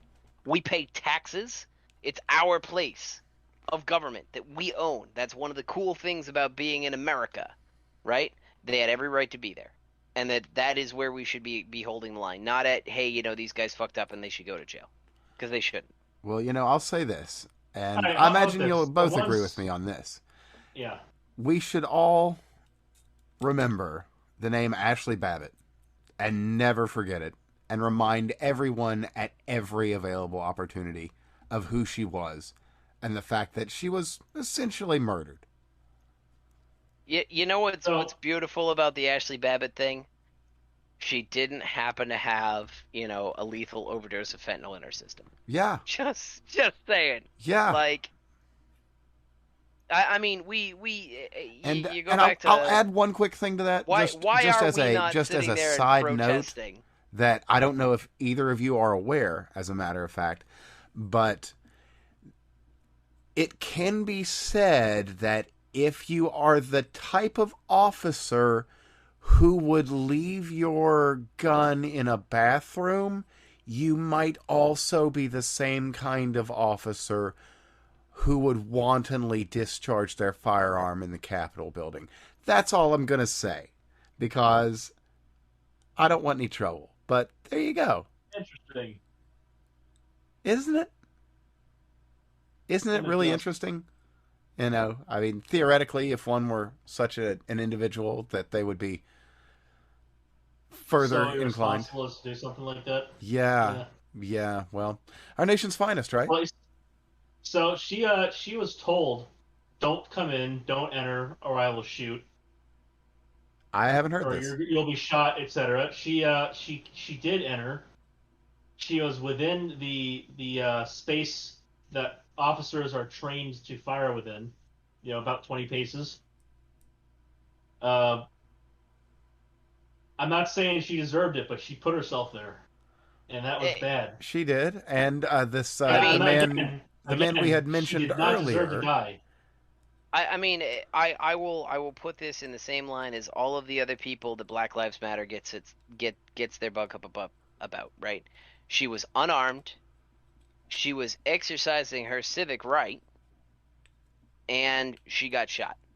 That's now, a fair, you want to turn assessment. around, you want to turn around and say, hey, that there's mitigating circumstances. Sure, fine. Let's apply that to every other situation. If the news wanted to come out and apply all these mitigating circumstances to her case, well, you'll notice I fully agree with that, and they should be required to do the same thing. You'll notice she didn't resist arrest, get into her car, and try to drive off. Right. After a police officer fucked up and confused a gun for a taser. Right. Little details like that do make things different. Of course, the situations are different. They're all different situations. They are all different situations. But at the end of the day, like if we want to turn around and add clarifying details, and this goes back to what I was saying before, we should only be adding clarifying details if they're adding clarifying details. And if they're not adding clarifying details, then we should be out there protesting in the street, although most of us have a job. Right. Yeah, that's the problem with the right. A lot of the folks have got a lot of important shit to do. So you gotta pause for a moment and look at the beauty of the situation that they had last year, where the Democrats kept on paying people to go out and protest. Like, think about that for a moment. If they had during a fucking pandemic, if they had not turned around and paid them the unemployment, right? And the original stated goal of the payment was to keep people at home so they weren't spreading the virus, right? So I mean, could you imagine? Like, why didn't we put in a little keynote there that says that you have to stay inside and only go out for groceries and whatever else, right? And that if you turn around and coupons to grocery stores. Grocery stores are your choice, but you get government vouchers to go and buy groceries or whatever. Yeah. Why couldn't? Yeah, it could have been food stamps. Could have been food stamps, and it could have been vouchers to go to whoever you're renting from. Any individual found to be at any of those protests over the summer when they're supposed to be in lockdown, right? Every single one of them loses their unemployment benefits because they're not following the anti-contamination protocols that we established. I still think that, like, if you're going to do a lockdown, and this is where we, part of our disagreement before was you kept trying to make everything about the practicality when I was discussing a theoretical aspect of things. And the theoretical part was, if we were going to do a lockdown, we had to do the lockdown, otherwise it wouldn't work. And lo and behold, that played out beautifully. It didn't fucking work. Well, I mean, I agree with you, and again, it's practicality. But but think about it for a moment. We legitimately paid a whole bunch of people to go out and protest because they had nothing else to do. Yeah, basically. I mean, that's there's an argument to be made there. You have to keep in mind, a lot of people I Oh, had a Jesus. I whole think lot we of. lost him a second. No, Oh yeah. I'm here. Can you hear me? Yeah, we can hear you. Yes, you I'm can. just it's like ticking in my ears. I just hate it so much. If Fuck it's you, not one Steve. thing, You it's kept another. this thing going for too long. Yeah, I mean, you guys Oh heard it, shit! right? It So is I 109. played the beautiful speech, and halfway through it, it sat there and came on to tell me the microphone was on, which is fucking fantastic because it's clearly on. Indeed. Indeed it is. So I mean, I wasn't it is confused about the state of the microphone. it is 1:10 a.m. It is that, and we are all on the East Coast. So Let's wait till at least we gotta wait one more minute. Oh. Palindrome. Okay, well, let's see here. We're at... Let's have a moment of silence for George Floyd. No, I'll pass. But for all Only the... only if you'll permit me this wonderful new LGBT flag. If you see nobody flying this, if they're not flying at least this, then Now then You you know, can that- call where them do a those racist black and murder brown them. stripes come from? Like, what does that that's have to do necrophilia with and what? That's necro and pedo, man. You didn't know that? Yeah, jeez. What are you, some kind of bigot? Is that really what it is? Probably. It's That's what it started as. And now apparently it's I guess black and brown people, which is equally horrifying to me that you have to single people out I like that. But You know what? I did not realize that black people was a sexuality. see, that's what I was coming from. I What was the fuck you talking about? completely unaware. You are unaware that obviously was not like, versed in the deep Tariq Nasheed lore. Otherwise, you would Now know full and well. that flag pales in comparison, of course, to the more woke version of it, which is this one. Oh, you have to have every shade of every hue. I understand. So you've got But of your course, 111 palindrome as well. These are all second, of course, to the best woke flag of all, which is this one. A classic. That, of course, being the test You see, screen television- from television, Television where was we were woke all raised, forever. actually. You So know, I mean, you should well if it was me, right? recognize. And I like so first off, I hate Pride Month and I hate Black History Month, and that's not because of bigotry or anything else. I don't feel there's value in celebrating, you know, that you happen to like having sex. Like we all like having sex, right? I Well, don't. you I notice don't. that like not every straight person isn't out there on the street telling you I'm Right. straight. I like to fuck the other sex. Right, Also, I'm like- gonna do it for you in simulation or actually do it in a parade multiple times a year. Right. Yeah, it's So- kind of so- funny how we all always thought that person was just kind of a douche. It's like, yeah, I'm fucking chicks left and right. It's like, well, you know, when you just change the chicks to dudes, Congratulations, it's buddy. like, hey, yeah, you're that same douche. It's like instead of I'm fucking chicks left and right, dude, getting all the fucking tail, fucking dudes left and right, dude, getting all the tail. Fuck you, dude. Go down to the gay bar and just have never a fun time. like I understand this is the problem that I always have with activists, right? I get the premise of something like Pride or Black History Month. I You just don't understand know what when to they're shut gaming the fuck for. up. That's all. Well, it's not shut the fuck up. It's when do you put the torch down, right? Like, Right. there's gay marriage has happened. We no longer need a parade for you to talk about who you like to have sex with. Well, I have no issue with you some having could sex with say dudes you know, that or having chicks have sex with chicks. Literally not a problem to me. I just, why am I wasting an entire month and why are my shoes coming in rainbow colors? That's what I Well, want to know. you have to get children interested in these sort of things because some have argued that it's hard to reproduce when you don't have children of your own. And I don't really want to delve into that any more deeply because I don't like getting By banned. the way, this was a legitimate woke flag, and then let me show you the follow up that was also legitimate. Was Yeah, the ones we're seeing now is the This is classic the one that rainbow, was but now supposed it's to got a chevron in it. So of what is brown what oh, is and this black. is this last one is supposed to be like the one that's supposed to be out there now. And you have the rainbow So- flag, you have black and brown for whatever, and then you have the tranny bit, and then you have the it's asexuality is the circle and the purple circle and a yellow background. I think it's So- I asexuality. really want to know who comes up with this shit. People I with just- way It's the people- fuck I too just- much time on I their just hands. want to know. It's, I want to know. it's who- Tumblr. It literally is. It's LiveJournal 2.0. I want to know who turned around and said, you know what? I don't like fucking everybody. I am best represented by a yellow triangle and a circle. Purple. Well, no, so the thing is, these are all like flags of their own that have been mashed together. I mean, I got it, but like, who sits there and sits down and thinks Like- really hard about what is it like to not fuck anybody? Like this and is it's a what circle became on a that- triangle. Right. Again, it's people on Tumblr. So this is the one that became this is the Technicolor abomination that became that thing with the chevron in it. But when they added in the trans part, which you can just bend that bit over to see the 5-color flag that it used to be, or 5-stripe flag rather.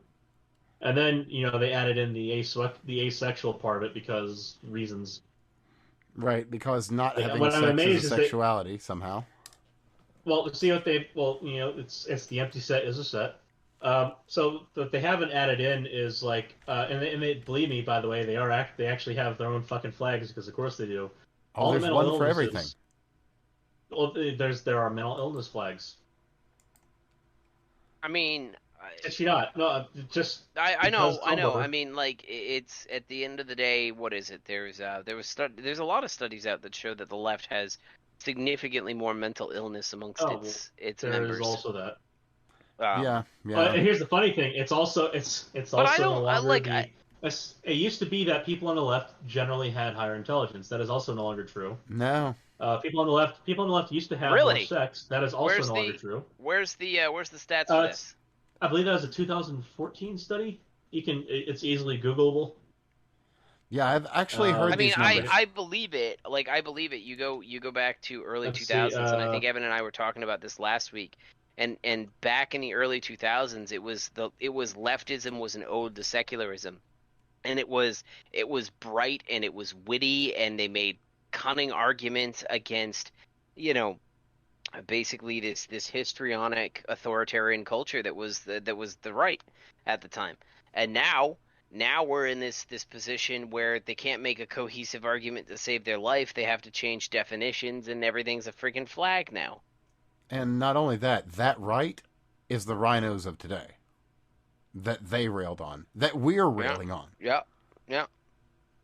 But like, this is like an Eddie Izzard skit right here. Like his whole flag skit. Like that's what this. I see this, and it's screaming Eddie Izzard being like, "Well, do you Right. have a flag?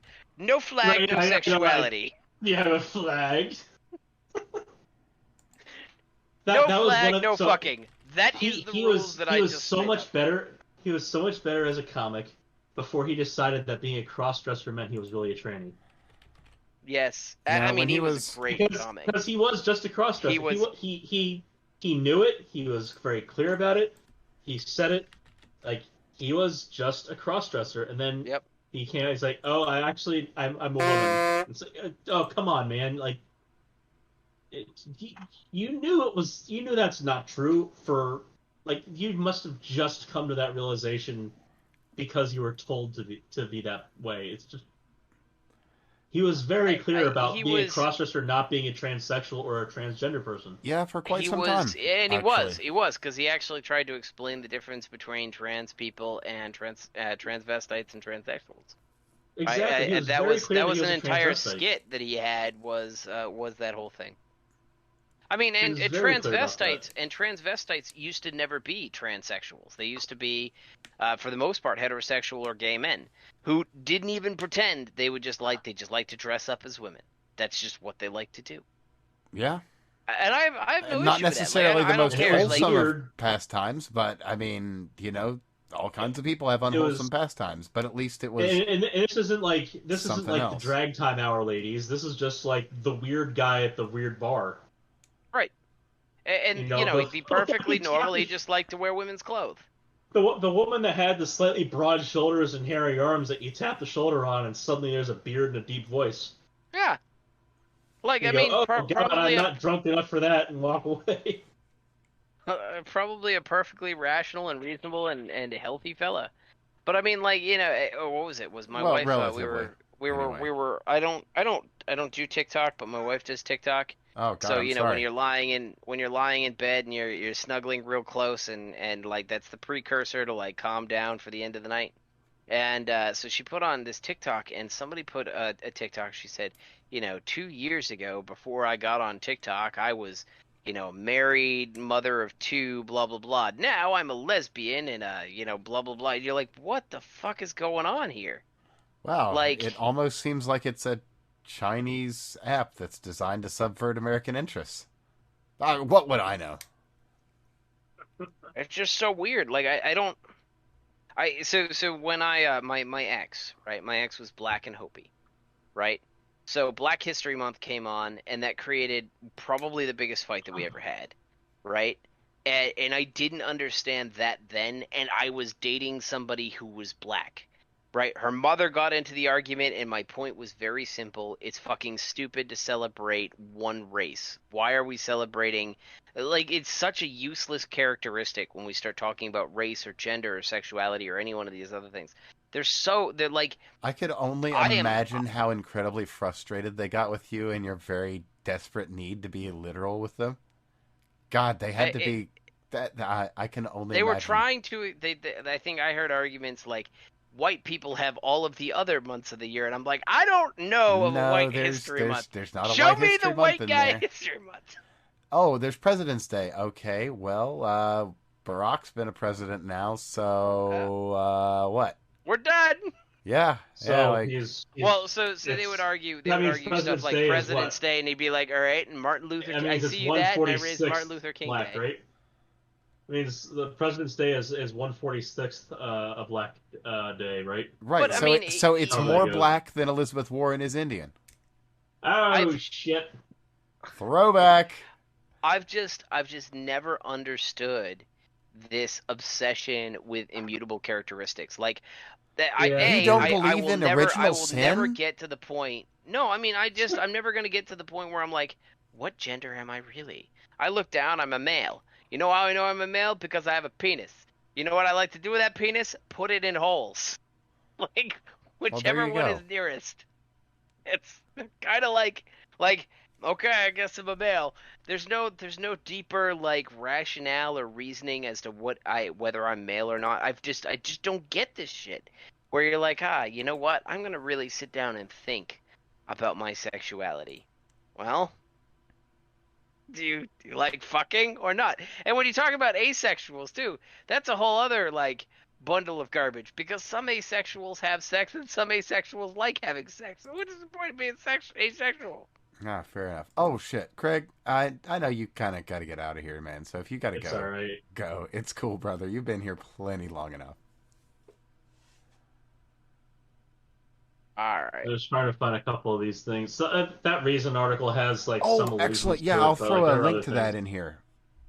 So that A one's reason where article? basically classical liberals and libertarians Yes, a are recent generally article. smarter, Ah, and yes, more you're more looking for classical the. liberals and libertarians tend to be on the right side of things because the Overton window's been thrown so fucking far towards Mao.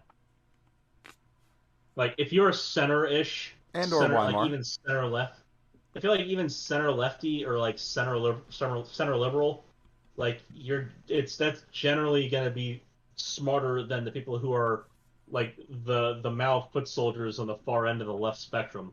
In the same way that you're probably smarter than the right wing death squads on the other side of the spectrum coming at you with the SS on their arm. Hmm. Like it's if you are one of the simple-minded of amongst the people So who needs to have their own thoughts spoon-fed to them by the newscasters, you're probably not going to be one of the people who's driving decisions. Put it like that. so a lot of this actually came out of John Haidt's research. I remember this article. This is right around the time they were doing that. Also, Um, here's this funny one. More power to you, Republicans. Although that may include a bunch of the anti-gay Republicans who come down to Florida and then get onto Grindr and have all the action they want. You never Well, know. no, probably overall because actually, if you I mean, going at it from a completely non, Well, you meme never know how to standpoint. excuse things. No, but I mean, seriously though, you look at people on the Yeah. left. You can look at Idiocracy. It's a really sadly When you have to fitting mold for our see current time. when every doublet becomes a quartet when you have to get the lawyers involved to figure out whether or not you can have a fucking next thrust. It might put the kibosh on your fun night out. Nothing Yeah, puts a kibosh on my fun night out. and that's That why you're I not am a a lefty. I am a libertarian. My wife operates under contract, which is negotiated during fights, and I just happen to be able to really well control my emotions in order to get what I want. Oh, there you go. There is no deviation from the contract. The contract is written in stone. So nothing fucks with my fun night out, because it's not one fun night. A, it's every single fun night that she doesn't have to work. And B, there is nothing that gets in the way. Well, there you go. Godspeed, sir.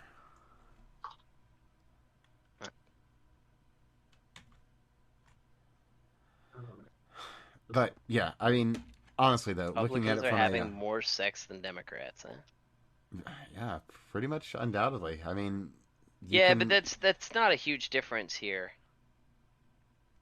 And I mean, honestly, like as much as you probably have, so I would make the argument that Republicans probably have less interesting sex also, than the Democrats. I kind of Uh, wonder, considering what, as I was saying earlier, what oh, constitutes a conservative today. I don't know. I'd say there's some really wild shit. I mean, Milo's a conservative, and good luck to you on if somehow this message gets to old Mister Yiannopoulos. Good luck on your conversion camp. I hope you have a lot of luck with that, sir. Godspeed. There's Oh a lot of man. people that have been led far astray. Maybe you can lead them back to Christ. Who knows? Wouldn't that be something? Oh man. That guy just this is oh interesting. he got himself into huge debt over something so fucking stupid. I'm not seeing like I see the survey, but I'm not seeing massive differences. It's within 10%. Yeah. Like it's just funny that the averages come out the way they do. And like there was a God, Like I it's know the liberal libertarian thing. I've seen that a couple times. yeah, And that a lot of that has to do with the old school conservatives versus liberals. A lot of that had to do with the fact that psychology is an overwhelmingly Democrat field. So they would right. define liberal and conservative instead of be based on values by like political questions, and that's not necessarily an accurate choice, right? So for instance, Correct. I am not opposed to abortion, but I arguably come in as a conservative. Um, Right. I No, absolutely believe that it's a you should fair leave me thing the to fuck say alone. that it's a fair thing to say that the more complicated you make a matter, the more interesting the data gets. And the way that these people operate is generally not very complicated when it comes to these studies. No, not at all. And when they do get The room complicated, for they get that way nuance. to try and fuck with the numbers. Well, they do get complicated. They write books like the Bell Curve, and then they end up getting castigated for the rest of their life. Yeah, yeah. There's a lot of folks Well, that that's have had the yeah. left leave them, shall we say? When you start talking about stuff like the bell curve, the left has a lot of forbidden science, Well, and so I've never really understood that. the funny thing is, it's not that getting the data is forbidden. It's that ever interpreting that data is forbidden. No, And actually getting the largely, data is really hard too. So if you actually go into like the bell curve studies and the Minnesota Twins studies and a lot of that stuff, right, that was not like hey, everybody was okay with us gathering the data, they just didn't like the results. That was legitimately back at the time that they did that. they were openly opposed to even gathering the data. They ended up having to go external and find an external sponsor to go get the data and run the study. And the sponsor, they ran a great study. They really did a great study, which is how they got published, because they were fighting an uphill battle against people who didn't even want them to publish. And then what ended up happening was, because the results were what the results were, a lot of folks on the left attempted to counter those studies. So there was a brief. Nope. Did we lose you? Oh, did I lose everybody? Hello? All right, so I'm going to say that we're going to file that under shut it down for shut it down. So here I am after the fact. The internet got back up, but man, isn't that some weird timing? I tell you. Anyway, so as it stands, there we are, there we were. Appreciate you tuning in. And, make sure and follow everything at all the usual places. We're available on all the normal providers. And, of course, give me a follow. I'm Evan, at that fake guy Dan, everywhere except Facebook. You can find Craig at CraigBob99, just about everywhere. Steve can be found at Ratman720. As usual, he's pretty much out of the social media stuff, so you're not really going to find much of him. But, feel free to give him a follow either way. He does put out some interesting stuff when he does drop in. That being said, do, hit us up with any ideas you got. If you'd like to help out with the show, man, I could use some help. I'm running this thing pretty much by myself. I do it all on my own, so, if you like it and you want to give us a hand, that'd be dope. If you have some ideas for the show, that would also be dope. Whatever you can do to, get this out to folks, I'd appreciate. I'm trying to make something good, and, I got my guys here, and they're trying to make something decent too. So, appreciate everybody listening and tuning in. And as I often say, keep your powder dry, stay safe. The world's gone utterly mad. So, be well, be safe. Talk to you all again soon. Make sure and follow us everywhere. Check us out on all the things. Give us all the follows. And please, stay in touch, because I'm always happy to hear from somebody. Be well, be safe. Talk to you soon.